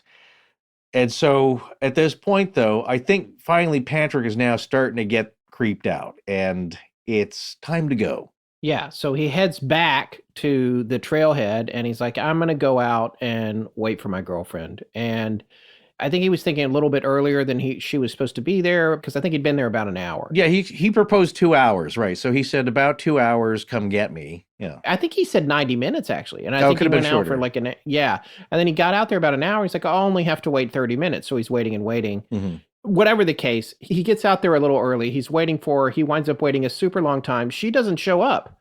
So he's like, I'm going to hike the long way. This was a while back. He didn't have a cell phone. So now he's hiking to the nearest payphone. And it's a little bit of a walk. I think a couple miles maybe. Yeah. So he walks to the payphone and he calls her, and she's by the phone. She was upset. She was like, I came to the lake. You were not there. Yeah. She goes, I came down to the trailhead. I was there 5 minutes. I was yelling your name. Where were you? And he's like, that's impossible. I was on the shoreline the whole time. I was also watching the trailhead the whole time. Right. There's no way that you were there and I didn't know you were there. Yeah. And she said, well, that's what happened. And then she came and picked him up. So, yeah. Well, she was livid because she thought he was goofing around. It's like, were you hiding out there? Or did you go somewhere else and you didn't tell me? And again, this is a pre-cell phone era here, or at least he didn't have one. So he goes to the payphone, and she figured, as she told him, you weren't going to make it the whole 2 hours. Like, you're probably not Yeah. that anything bad was going to happen. It was just that you're probably not going to catch any fish, or it's late. Right. You're going to be tired. I'll just come 90 minutes instead of the full 2 hours, I think is how the story went. Yeah. And she shows up, and he's nowhere to be found, is yelling for him, and they don't see each other. That was the second part that freaked me out, is that Yeah. where did he go? Right. We've heard of these things as well. You know, our friend, our good friend Ed the mechanic, who helps us on post-production and posting, helps out on the junk drawers, has a story of friends that and I'll let him tell this. It's pretty good, but usually we just hear from him on the junk drawers. A friend of a friend that were at some spooky haunted location, as kids do, poking around in the woods, heading towards this place. And it seemed I believe they were brothers. One brother was yelling to the other one finally, or calling out to him. The other one could not hear him. And it was like he was in a paranormal phone booth. Right. In a supernatural bubble that blocked all the audio and couldn't get his attention. And he finally caught up to me. He's like, dude, there's 3 of us here. None of us heard you. And he's like, I was yelling at you guys. You know, because they weren't supposed to be there. I think they were trying to at first be quiet. But he ends up yelling. And at that point, they're like, okay, time to turn around. That's true. Yeah. And why wouldn't you believe, it's your own brother? So they just hightailed it out of there. So that was pretty creepy. But we've heard of stories like that where things cannot be seen or heard. And in this case, it's both. He could not be seen or heard. And so, like I said, did he go anywhere? And it makes me wonder, did anything abscond with him for a little while he was not to be there? Well, and that's how it always starts, right? With the Puckwudgies and the Fae and whatever, they lead you off to somewhere else, either to convince you to jump off a cliff or fall to your death or disappear into God knows where. That's what they do. They lead you away. Well, you fall into the underside, the underworld. What's the place called? The Upside Down. There you go. Yeah. Where it looks exactly the same. I'm fascinated by these kind of space-time slips where you're just beneath the transparent tarpaulin of reality. And so you can see out maybe, but they can't see you, or vice versa. And here's the interesting thing, like, how do you discuss that? Because I think as he described it, she was still very upset with him. And now he just sounds preposterous. Like, you expect me to believe that? Right. And he doesn't know what to think. It's like, because he knows he was there. Yeah. And so to her point, like, well, again, I don't know her outlook, especially as younger kids on the paranormal, if they had heard even stories like that and could wrap their head around it, because she just thinks like, dude, what do you think, I'm stupid? I'm not going to believe that. So this is all very fascinating, and you can't do anything with it. You just have to kind of set that on the shelf as a very odd experience. But I do wonder if all of the elements of his story are accurate.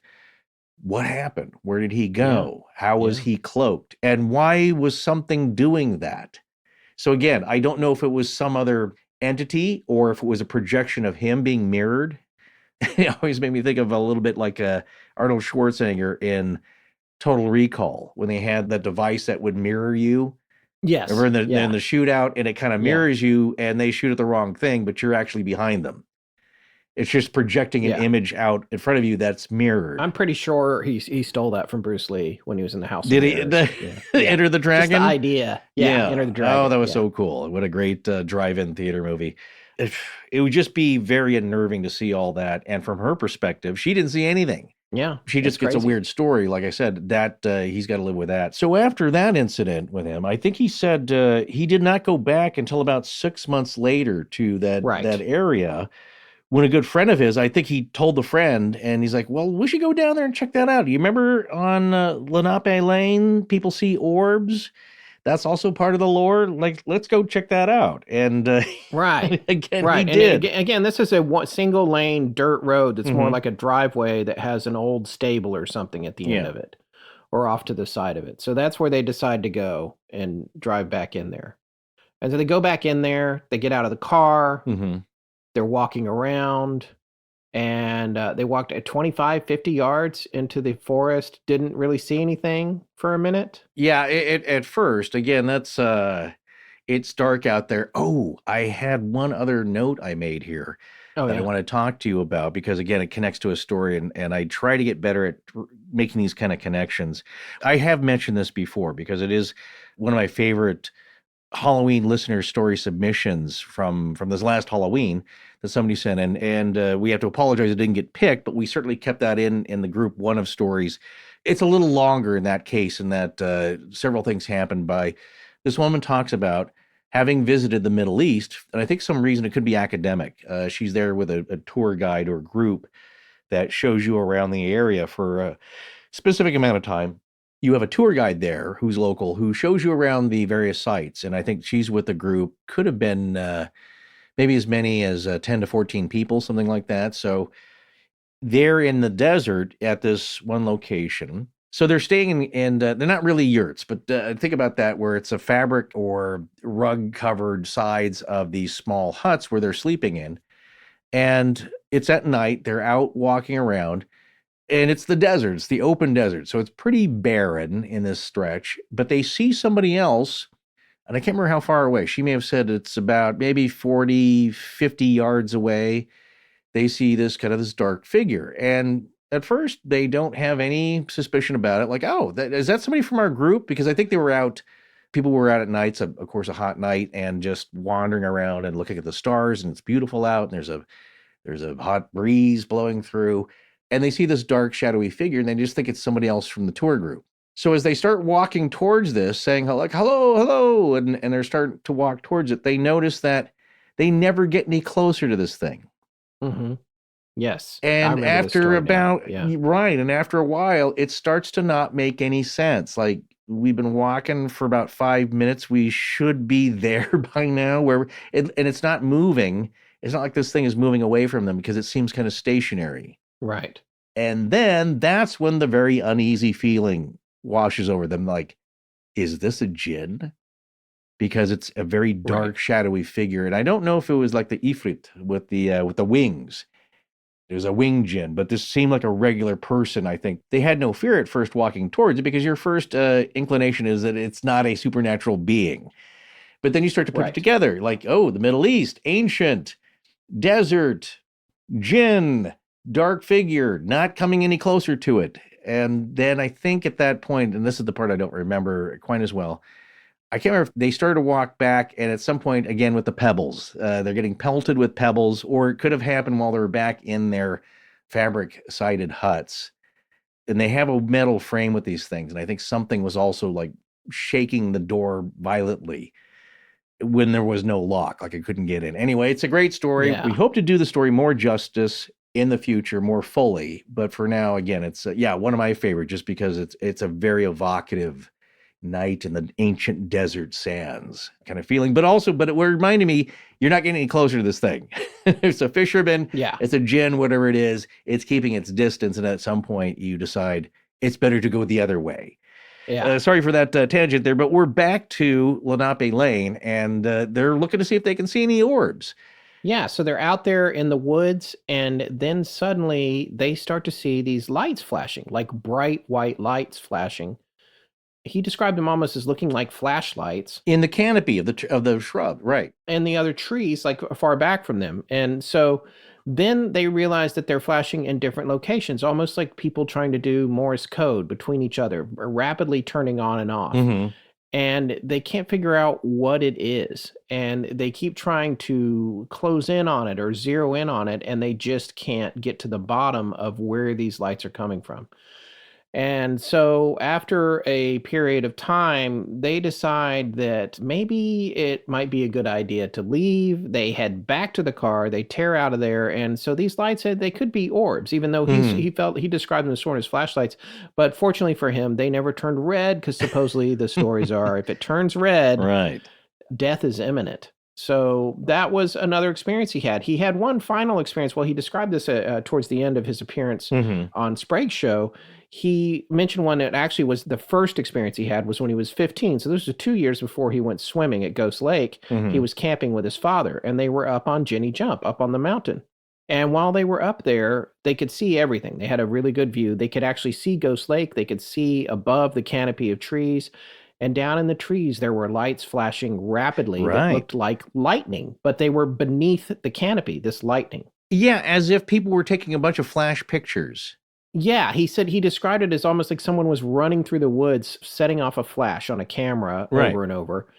And he said his dad was a very rational man of science and was looking down there. And he said, I don't want to say that he was scared, but he seemed to imply that he was clearly perplexed. Mm-hmm. It was very much of a, well, that's unusual. I don't, Well, that that shouldn't be almost happening. looks like lightning or something. Yeah. I can't really explain it. Now, I think they were far enough away that they didn't sense any imminent danger from, Mm-hmm. but that's also in this same area. And this is somebody who grew up around that area. So this gives you a broad overview of his experiences in the neighborhood of Shades of Death Road and Ghost Lake. And Forrest, you had a few additional details to share about Patrick's experiences, right? Well, there's a whole laundry list, and part of these are, some of these are his, or he's connected to them, and some are just the local lore of the community. Right. But just a little roundabout here, a little Strange Tales roundup here. Yes, he did talk about it was two men who flooded the little area to create the lake, but they believe that they was just covering up old burial grounds. There is an old abandoned house, and that every kid loves to go explore an old abandoned house. This one was out in the woods close by, more of a cabin, but bigger than a cabin, because it had, and this sounds very interesting, he claims it had a piano built into the wall. Yeah. So it sounds Yeah. flush, like a flush to the wall piano. But this wasn't Patrick. Wait, Patrick didn't go to this cabin, did he? Well, his friends did. Oh, That he okay. remembers. This would be back Okay. in the early 80s, is when the story started happening. Yeah, okay. Okay, well, they claim to have heard the piano playing by itself in the dead of winter when there should be nobody there, and Yeah. all kinds of strange sounds coming from this house that's abandoned. We'll have to ask him about this, because this is the note that I took, is that back in the 80s, there was an incident that happened that was well written about, but he does not go into any detail about what that incident was, and we couldn't really find much on that. So you have your creepy abandoned house, you got your creepy cave, you got your creepy lake. Oh, the other thing is that that we talked about the ghost deer running by the car as you approach, or you see it in the woods, so you know to slow down, and then there's just nothing there. Or real Right. deer follow it. There's also reports of a Native American spirit, a guide, a man, a shaman, someone that stands by the side of the road, also perhaps to warn you to slow down, or catches your attention, and that keeps you from crashing. Or he's just there, waiting to hitch your ride. We talk about the hanging tree that hangs over the road, and people can see ghost bodies hanging from it. In the 1930s is when that woman beheaded her husband, supposedly. Yes. And I don't know why, but she parted him on the side of either the road, I think maybe as a statement. So Yeah. here's another one. In the 50s, there was a long-running, I chalked this up under the Lady in White, Archer Avenue prom tragedy ghost gal. In the 1950s, the story goes, a girl was coming back from the prom. She died in a fiery crash, and she can now be seen walking the road in her burnt prom dress. Oh, Partially yes, burnt that's right. I prom remember dress. reading So that one. not necessarily white, I meant to say, but it is No, it's- similar it's- to the It's like Lydia from Greensboro. like Lydia, Yeah. also like Resurrection Mary. Resurrection Mary, yeah. of On the course. way to the prom. So it's all that kind of story set up for a good legend, right? A good urban legend. The 1990s is when those hikers supposedly found those Polaroids, Yeah. and that's very vague again. So the people apparently were bound up. The eyes are half open, but as we know, people can die. Well, people die with their eyes open unless you shut them. Yes. Or unless they die with their eyes shut already. So hard to pin that down. Thieves and highwaymen throughout its history. That's pretty common throughout the Old West. Nothing new to see there. But yes, a lot of people were killed and not reported because you don't write back in the 1880s. It takes months to get a letter through. So your family was just not expecting to hear from you until the spring, 8 months later anyway. Right. And then the whole summer passes like, where's Uncle Jed? Never really Yeah. heard from him. Yeah. And then maybe they go looking for you. Yes. So again, going back by my notes, he was 17 when the Ghost Lake thing happened. So when we talk to him, we'll have to see again what he recollects about that, his feelings now about it, and if anything new has happened, because he is, I believe, he is a magnet for weirdness.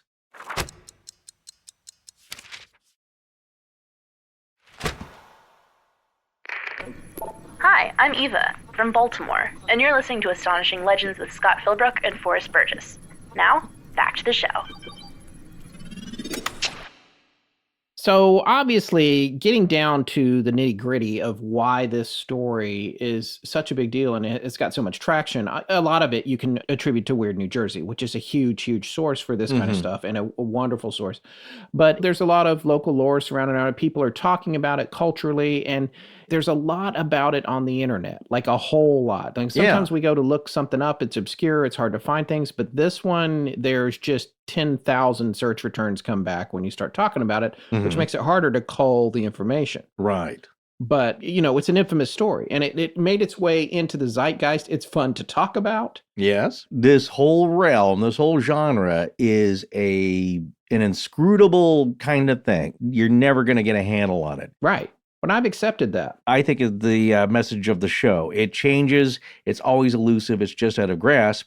And also, it really depends on what you experience personally, because you can just go round and round, and it really depends on if you like the photo. Like I said, the Bigfoot photo is too clear. It's too blurry. Whatever your thing is, you just you're going to have to pick a spot somewhere on the belief dial and gauge each thing independently. But getting back to this show that we originally set off to talk about, I think in this case, you're starting to have a lot of a mixture of everything. This is kind of why I like this story so much. It's historical, it's native, it's Old West in a way, it's modern, it's urban legend mixed with weird phenomenon and real stuff, I think, because I believe that's possible, that's happening. But you have some history and an angle on, I guess, the actual history was somebody who documented this, right? Because here's what we're asking. What is the real story? What's going on here?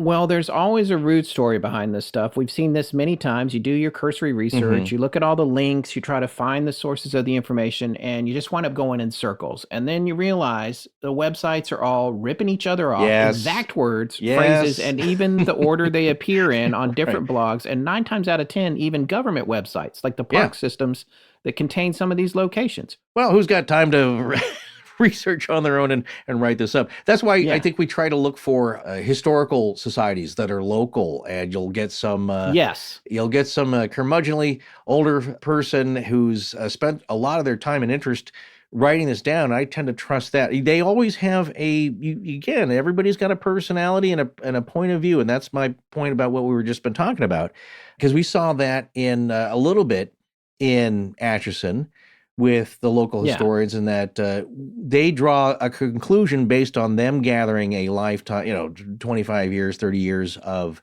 local lore and data, but they still got to draw a conclusion on it, and that's what they believe. It's like, I don't know about that. And again, I'm not as studied as them, but I will give them the benefit of the doubt and let them have their opinion. But here, you talked earlier about finding that book, and again, trusting the source. That's really what the conversation here is about. Trusting the information, going back as far as you can. And what I love is that either you or I, one of us, will find a little gem of something. It's like, oh, no one's talked about this. Yeah, that's the fun part. And because, this stuff can be really hard to trace, especially when you're trying to figure out where a legend started. And that's fine. It's folklore, it's oral history. You can't always source where folklore starts, and that's fine. Right. We're just saying we like to try and get the most contemporaneous information available. And in the case of Shades of Death Road, we think we've gotten as close to that, or as close as anybody has to the origins. Yeah. And no surprise, it all appears to trace back to a renowned folklorist, author, and researcher who went out of his way to actually track down and talk to people about all the strange and crazy stuff he observed in New Jersey. And this is way before Mark and Mark started Weird New Jersey in 1989, or Atlas Obscura started up in 2009. Both amazing creative endeavors that we love. Yes, absolutely. Yeah, but so who do we have to thank for this amazing source? It is the Reverend Henry Charlton Beck. He was born in May of 1902 in Philadelphia, passed away in Camden, New Jersey in 1965. He is widely considered one of the original historians of New Jersey folklore, and he wrote 6 books about it, including his well-known Forgotten Towns of Southern New Jersey series. This series, and really all of his work, was known for detailed research, engaging storytelling, and his ability to capture and convey the uniqueness of the local characters and their stories they had to share. Yeah. He was very much into the Americana of everyday life, like a great photographer would be. He liked to capture candid thoughts and moments about legends, lore, and unusual tales from New Jersey's past. When you read his stuff, you feel like you're hanging out with the locals. And he did it with reverence, no pun intended, but he respected the local people and their stories and sought to record them for posterity, which frankly, we couldn't be more grateful for. That's the exact kind of thing we're looking for when we're trying to dig around on stuff like this. Absolutely. He reminds me a little bit here of, and again, I love folks like that. I wish you and I had the good fortune and the honor to meet some folks like this and get them on tape and record them, because it reminds me, like I said, like a lot of these types of characters. Remember J. Frank Dobie from the Pirates Lafitte? Yes, the Pirate Lafitte, yes. The stories, and he's just got collections of stories from Texas and the Gulf, and was quite a character himself, but a true, also an academic folklorist, as well as just a guy who loved a good yarn, you know? And so, I get the sense, I can feel this guy and sitting there telling these stories, and that's what's so cool about this. But really, he's got an angle in this area, and that's what I love about it too, is that it's just Americana. It's just life in this era here, and it wasn't all that long ago. If he passed away in 1965. Yeah, that's right. And while he was alive, he actually founded the New Jersey Folklore Society in 1945, and that was around until 1950, and then it came back from the 80s to the early 90s after his passing. So you can see, even for a guy like that, it was hard to keep something like that going. But this brings us to chapter 3 of his book, this particular one called Tales and Towns of Northern New Jersey, published in 1964 by Rutgers University Press. There's a lot of great explanations in here that lead us back to the origins of Shades of Death Road. This chapter is literally called Shades of Death Road. So he clearly took a fascination in it. We have a couple of excerpts here that we wanted to share. I'm going to read this first one now. This is from page 49 of his book. And you'll hear some names in here that aren't going to mean anything to you because they're taken out of context. But, we'll point out the important stuff when it makes more sense to you. Here he says, now on a homespun diagram fashioned for me by kindly Floyd Linape are shown the ways to Belvedere, the Warren County seat, with its quiet square or green recalling New England villages, to the Danville that later became Great Meadows, and to the Cummins town that is now Vienna, not because of those who lived there, but because Jacob Cummins thought more of the old Vienna he loved than of a memorial to himself. In this Warren region, called Pequest before the Revolution, I find strange fascination in the Shades of Death Road, which skirts the blacklands of the Great Meadows as the rim of a cup, a feeling that is oddly akin to the spell cast by the name of the River Styx, which flows into Lake Hopatcong. If memory serves, both names were first mentioned to me by John B. Earhart of Madison, who through the years has acted as a special kind of prompter in matters like this. Even as the name or nickname of Feebletown, or the many Feebletowns I'm sure there used to be, now suddenly seems to take on a meaning we had all but lost. I like to think of Hope, which is a small village, as most appropriately at the upper end of the Shades of Death Road, even though the Moravians who founded and built the town probably intended no connection at all. John Earhart's interest in the whole of the Great Meadows area was caught, he told me later, by a little line on one of the maps of the Ginny Jump State Forest, designating an unimproved road at the base of the mountain as the Shades of Death Road. I inquired about it, John said, and heard one fantastic story about some people killed by wildcats many, many years ago. Only recently I heard a somewhat more credible story of a series of murders in the vicinity. This last fragment of folks say from a lay preacher of a Methodist church that then served in the area, as it probably still does.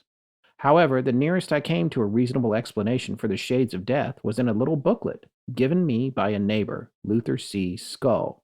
So again, that's the John Earhart speaking to him. They're friends. John explained further he was a rose grower by profession and a geologist by avocation. The man who would like to demonstrate his ability to grow roses underground. So what's interesting about this, again, and talking a little bit about this, is when he says that Cumminstown became Vienna, that is because in the interview in this book, he talks to Jacob Cummins, who was one of the founders of Cumminstown, great-grandson. who was an old man in 1964. That is what you call a source. And this is one of the great things about it. One of the things that's fascinating to me about Cummins Town and Jacob Cummins, and also the grandson Cummins, who is spoken to in this book, is that Bill Cummins is the guy who was murdered. Right. So that's something to remember. We're finding a hard time finding that article corroborating that Bill Cummins was murdered on Shades of Death Road. So just put that on your little notepad and we'll come back to it. But here's a brief overview of the Great Meadows area that's mentioned here, which is still what it's called today. It's an unincorporated area in Warren County that is known for its rich, boggy soil. The settlers in the area recognized in 1760 that it would be great for farming and agriculture, like the Lenny and Lenape had probably recognized for the prior 6,000 years. Sure. But it was a bit too soggy, so they set about trying to find ways to drain it and make it more useful. They didn't figure that out until the late 1800s. More details on that from Beck here in a bit. And I said something about this earlier, but it's also geologically significant because it's a great area to study the last great continental ice sheet, which the glacier was called Wisconsin, I believe. Right. It is also listed on the National Register of Historic Places, and it's the Great Meadows area that nearly bump up against Shades of Death Road, as we indicated. Beck now refers to the booklet by Luther's Skull from the prior passage in this next passage. Luther's Skull showed John Earhart the report of the state geologist for the year 1884 as a starter, and this included a summary of the drainage of the Great Meadows, a project which cost New Jersey the then stupendous sum of $108,241.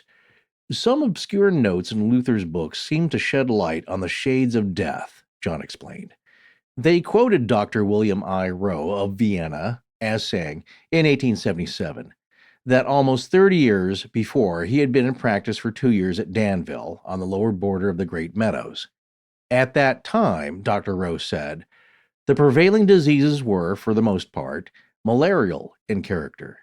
The intermittents were very severe, and many of the residents expected the usual attacks of chills in the spring, while a family moving into the neighborhood from a non-malarial district seldom escaped the ravages of miasma in one form or another.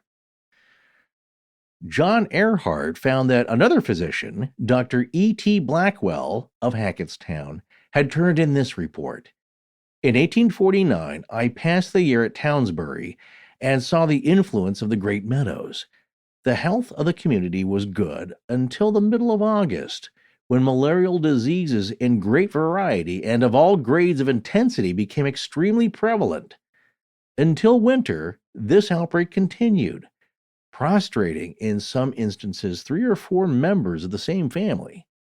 The year, 1850, I passed at Danville, immediately on the edge of the Great Meadows. My experience with malaria here was repeated in an intensified form. During the preceding epidemic, by shunning exposure in the nighttime and, when this was impossible, wearing a handkerchief as a respirator, I was able to avoid the worst effects upon myself. Here, at Danville, all devices failed, and I experienced to my own person its poisonous results in the attack of fever.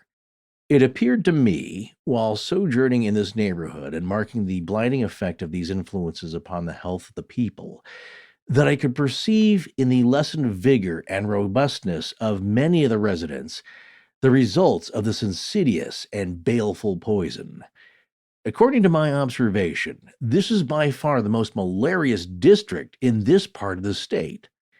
The outbreak of malaria always occurs when the overflow of the Pequest, drying up, leaves its sedimentary matter, as well as the earth saturated with deadly gases to the full influence of the fierce autumn sun. Sounds miserable, yeah. Yeah, exactly. And the malaria has an intensity to it. Going back to that drainage fee, I always like to do the dollar conversions. Sure. To drain the Great Meadow, that would be $3.4 million in today's money. So now we have malaria, worst area in the state, according to Dr. Blackwell from 1849. And when is it happening? When the Pequest River would recede, it sounds like it left back moist ground and probably puddles that the mosquitoes thrived in. Sure. In this next passage, Reverend Beck makes reference to Barber and Howe. John Barber and Henry Howe wrote histories on multiple states, at first individually, and then after Howe read one of Barber's books in his bookstore in 1838, he was impressed and they formed a partnership in 1840 and wrote several books together. They were the authors of the Historical Collections of the State of New Jersey, which came out in 1865, and it is most likely what Reverend Beck is referring to in this next passage. A passage from Barber and Howe is of special interest here. First, because Danville is definitely recorded as having been on an early road that swung up to the North Country, which Floyd Lineberry had said was Shades of Death Road. Second, because John Earhart had remembered the stone church and therefore the malarial Danville of old, he had used the direct road through Great Meadows to the Delaware Water Gap, that mecca of holiday seekers amidst the lost glories of the railroad era at its peak. You may remember one reaction to the events that led to that era, curiously similar to the sentiment that preceded the automotive age, the age of air travel, and now the age of space. Remember, this is written in 1964. Right. One writer said, quote, "But much of the natural beauty of this region has been destroyed recently by the building of the Delaware, Lackawanna, and Western Cutoff, running from Lake Hopatcong to the Delaware Water Gap. Modern enterprise lays her hands ruthlessly upon the beauties of nature and the sentiments of localities, caring for none of these things, as long as the ends of commercial interests can be accomplished." End quote. Now we're back to Beck. I cannot help but wonder what the same writer would think of the great mound of stones, the old roadbed, virtually a wall cutting across the countryside like a giant mole's burrow, with a tunnel here and there 1 carriage wide on roads that must have a way through. For now it is a mountain surmounted by 1 surviving track, where once there were 2 and even 3, if long, impressive sidings are to be counted. With once countless, once elegant stations, now dusty, dreary, boarded up, or pried open by vandals. We will visit some of these later, but I doubt if there will be any point in waiting for a passenger train. All right, so what's happening here is Beck. You can see why Beck is such a great writer. He selects great passages to share, but his own words are just as eloquent. Now, in the end here, he's talking about no point in waiting for a passenger train because even in 1964, when this book was published, the rail line was just a few years away from being abandoned. Right.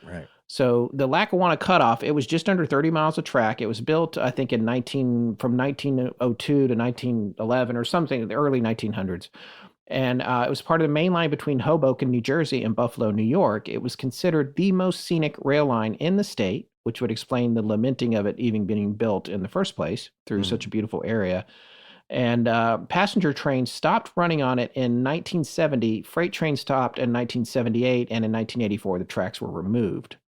But when it was built, it was considered an engineering marvel, but it also played a part in naming the Great Meadows, which is why we included that passage. Right. This next passage explains that. In 1953, John, this is Earhart, said that Danville had become Great Meadows 76 years before. Quote, "The railroad came through here and they wanted 1 station for both Vienna and Danville," he said. "People up to Vienna wanted the station named for their town. So did the people at Danville. That was when the president of the Hudson and Lehigh stepped in and said, 'I'll name this station myself.' He called it Great Meadows, and it's been Great Meadows ever since." Of course, inasmuch as the station is really here in Danville, it wasn't long before the whole town took the name, even the post office. Apparently, the malarial reputation that had oozed from the Great Meadows wasn't referred to, nor was the road called Shades of Death. There is evidence, however, that some older residents rarely connected the Badlands with what their doctor said, or if they did, they expressed agreement. John Cummins, pay attention to the name, told John Earhart that the name Shades of Death was derived from a series of murders there. All right, this is Cummins said this, quote, "There were 3 or 4 in my time, and 2 of them are still unsolved," end quote, said this amiable descendant of the Cumminstown Cumminses with no quibbling at all. Quote, "One of them that was killed was a relative of mine, and we always suspected a neighbor who knew he had sold his crops and had $700 in cash on him, but we couldn't prove anything," end quote. But John persisted. Wasn't the name Shades of Death much older than that? "Oh, sure," John Cummins was quick to agree, "but that was before my great-grandfather's time around here. Used to be, I've heard tell, there was a whole colony of squatters who lived up that way. They kept pretty much to themselves, they did. Used to be said they had a lot of women, and they used to fight a lot over the women. Every so often somebody would be killed, but the law never could get anything out of the witnesses. But that was long before my time," end quote. What about wildcats? What about the story a lot of people have been killed by wildcats and that was where the name Shades of Death came from? Quote, never heard of any in the Shades of Death, but we had a plenty in Petersburg. John Cummins replied easily, folding up his forehead in a special way he had. Used to call it Cat Hollow, he added. And I remember Floyd Linabe's reference to Cat Swamp as an earlier name for Caddington in Petersburg. Quote, last one we killed, I'd say, was maybe 40 years ago. They used to have his head in the big greenhouse in Hackettstown, end quote. John Earhart, persistent in his conclusion that the name Shades of Death had drifted down from pioneers who knew malaria well and came to expect it as a kind of seasonal plague connected in some way with the undrained bottom of an ancient lake, put this question. Quote, what do you know about the time they drained the Great Meadows, end quote. John Cummins was full of answers to that one and hesitated only an instant to begin with some of them. Quote, that was in my great-grandfather's time, he replied. One night a bunch of men came to the house and asked my grandfather to sign a petition asking for the drainage work. Grandfather told him to leave their paper and he would sign it, probably, in the morning. That is, if he thought it was all right. He wanted to sleep on it, he said. But he wanted to do more than that. Next morning, early, Grandfather took my father in the rig and went to see Dr. Ephraim Sampson. Now, Dr. Sampson was the minister of the Presbyterian Church, but he farmed just like the rest of us. Dr. Sampson said, quote, I won't sign that paper and I wouldn't want you to sign it. If you sign, they can assess you for the work. So Grandfather didn't sign, and he and my father and the dominie rode around to talk to those who hadn't signed yet to warn them about the assessment. Sure enough, when the work was done, the state tried to assess the cost against everybody they said was benefited. Took it to court too, they did, and Dr. Sampson himself helped with the defense. The court ruled that everybody above the bridge had to pay whether they had signed the paper or not, but only those below the bridge who had signed the paper had to pay. You see, we were below the bridge, and we didn't pay anything. He goes on, some of those who were assessed refused to pay, so the state took their land and sold it at auction. There was one fellow in particular I remember. He was a big Irishman named Paddy Welsh. He refused to pay, and they took his land. Some Ukrainians bought it, and they were the first Ukrainians around here. That's when John Cummins broke off thoughtfully, and equally as thoughtfully, John Earhart, who knows his churches, allowed his gaze to rest on the appropriate and prophetic onion-like spire of the Eastern Orthodox Church down the road. So, all right, so now thanks to Beck, we know how the Great Meadows got named. Some guy from the railroad. And then Danville and Vienna both decided that they would, they had to give in. Danville became Great Meadows, and Vienna is still Vienna to this day, which originally was Cumminsville, until Jacob Cummins said, let's rename it in the town that I came from. Also, something happened to the Ukrainians there. We're guessing that particular story is lost to time. The implication I got was there may have been revenge by Paddy Welsh on the Ukrainians that bought his land. Yeah, one guy against a bunch of Ukrainians. I think they probably, like a lot of communities, they fade and dissipate into the surrounding areas. They move away. Kids, don't want to do the same thing. They move to where the work is. Yeah, but why did he stop telling the story? Why did he stop in the middle of the story? Well, it could be something untoward, something just not remembered. We don't know. Yeah. Well, there's more fascinating ensuing passages in here about all the attempts to drain the land. It was a failed engineering project over and over and over. Eventually, they got it done. There's lots of info here. If it interests you, then definitely get a copy of Tales and Towns of Northern New Jersey by Henry Charlton Beck. He talks about how the Cummins family were actually Huguenots or Calvinist Protestants fleeing persecution before coming to the U.S., and they were likely taking their name from the city of Cummins, Comines, on the Franco-Belgian border. But that's outside the scope of our show tonight. It's fun to drill down on that kind of stuff. So what have we determined here? One thing that's really fascinating to me is when you look at the name Cummins and the fact that he said, hey, look, my relative was killed for $700 after selling his crops, and we never figured out who did it. We knew who did it, but we couldn't prove it. Right. Was that Bill Cummins? Because to me, I think there's a good chance that that links back to the Bill Cummins that is part of the lore of one of the murders on Shades of Death Road. Because Bill Cummins supposedly was killed and buried in a pile of muck by his house on Shades of Death Road. Right. And it's the same last name. Yeah. I'm sure, I know, and you and I both know this from doing the show.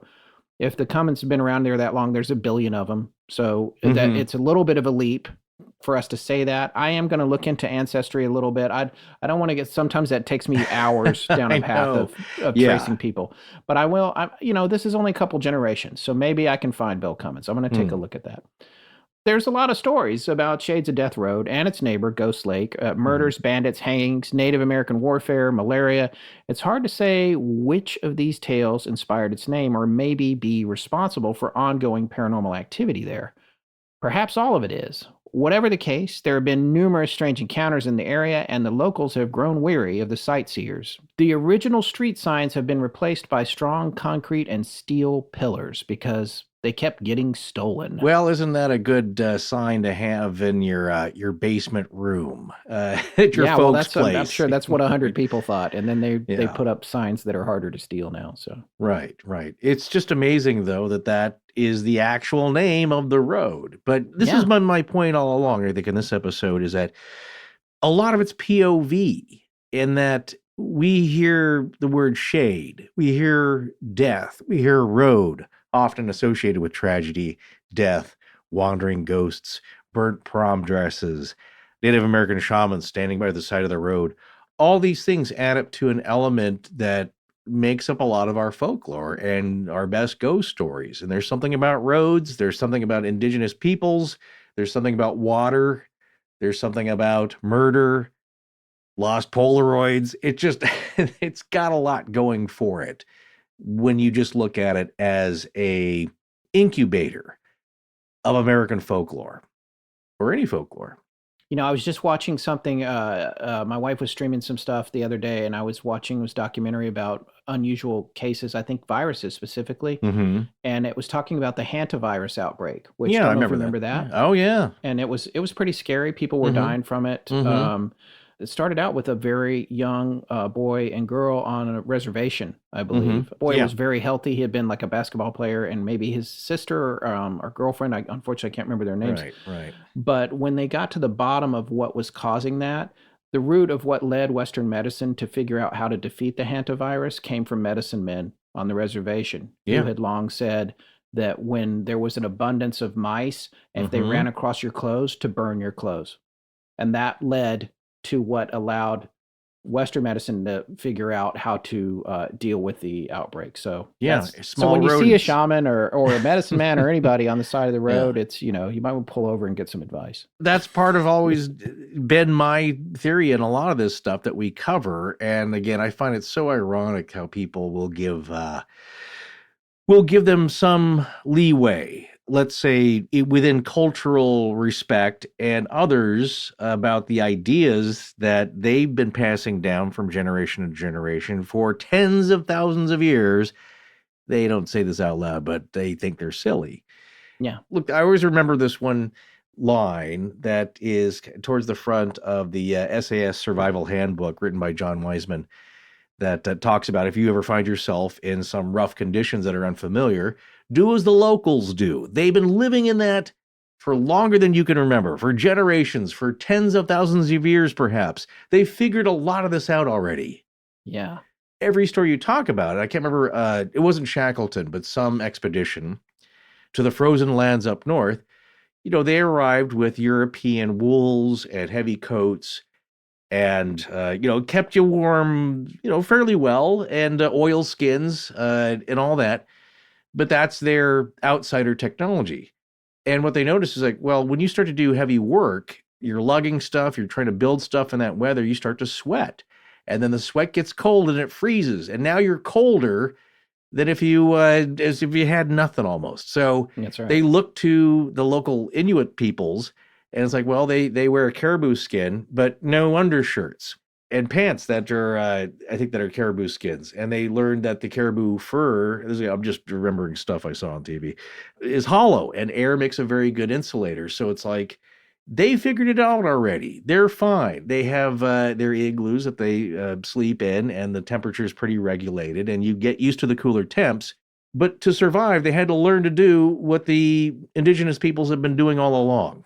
So how does that connect to Shades of Death and Ghost Lake and Jenny Jump? Well, people have been there for a very, very long time doing their people things, living, dying, killing each other, facing pandemics, a lot of death, a lot of birth, and all with the natural background and backdrop of nature and nature's viciousness of just being brutal, being icky, mucky, flooded, having mosquitoes.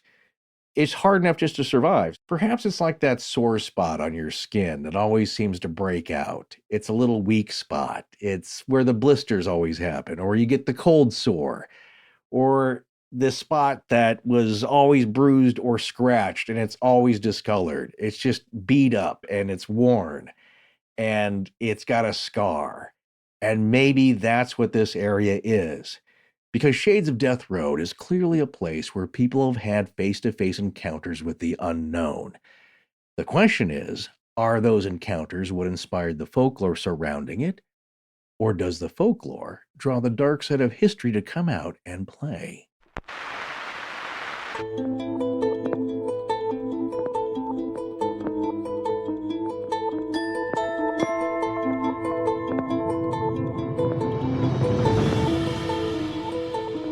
That's going to wrap up this episode. We'll be back in 2 weeks with a new show.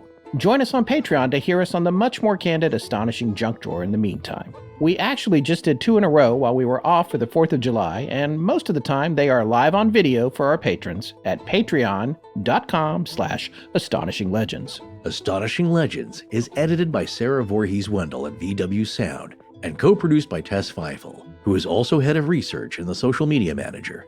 Our technical producer is Ed Vicola, or as we call him, the Mechanic. Special thanks to our announcer, John Boland. Hi. Hi, I'm Axel. I'm Emma Jameson. I'm Eva, and I give permission to Astonishing Legends to use my voice however they see fit. Astonishing Legends. No implied promise. Galaxy-wide. No implied promise. Use my voice. No implied promise. Future compensation. Our theme, which is available as a ringtone, was composed by Judson Crane at foundermusic.com.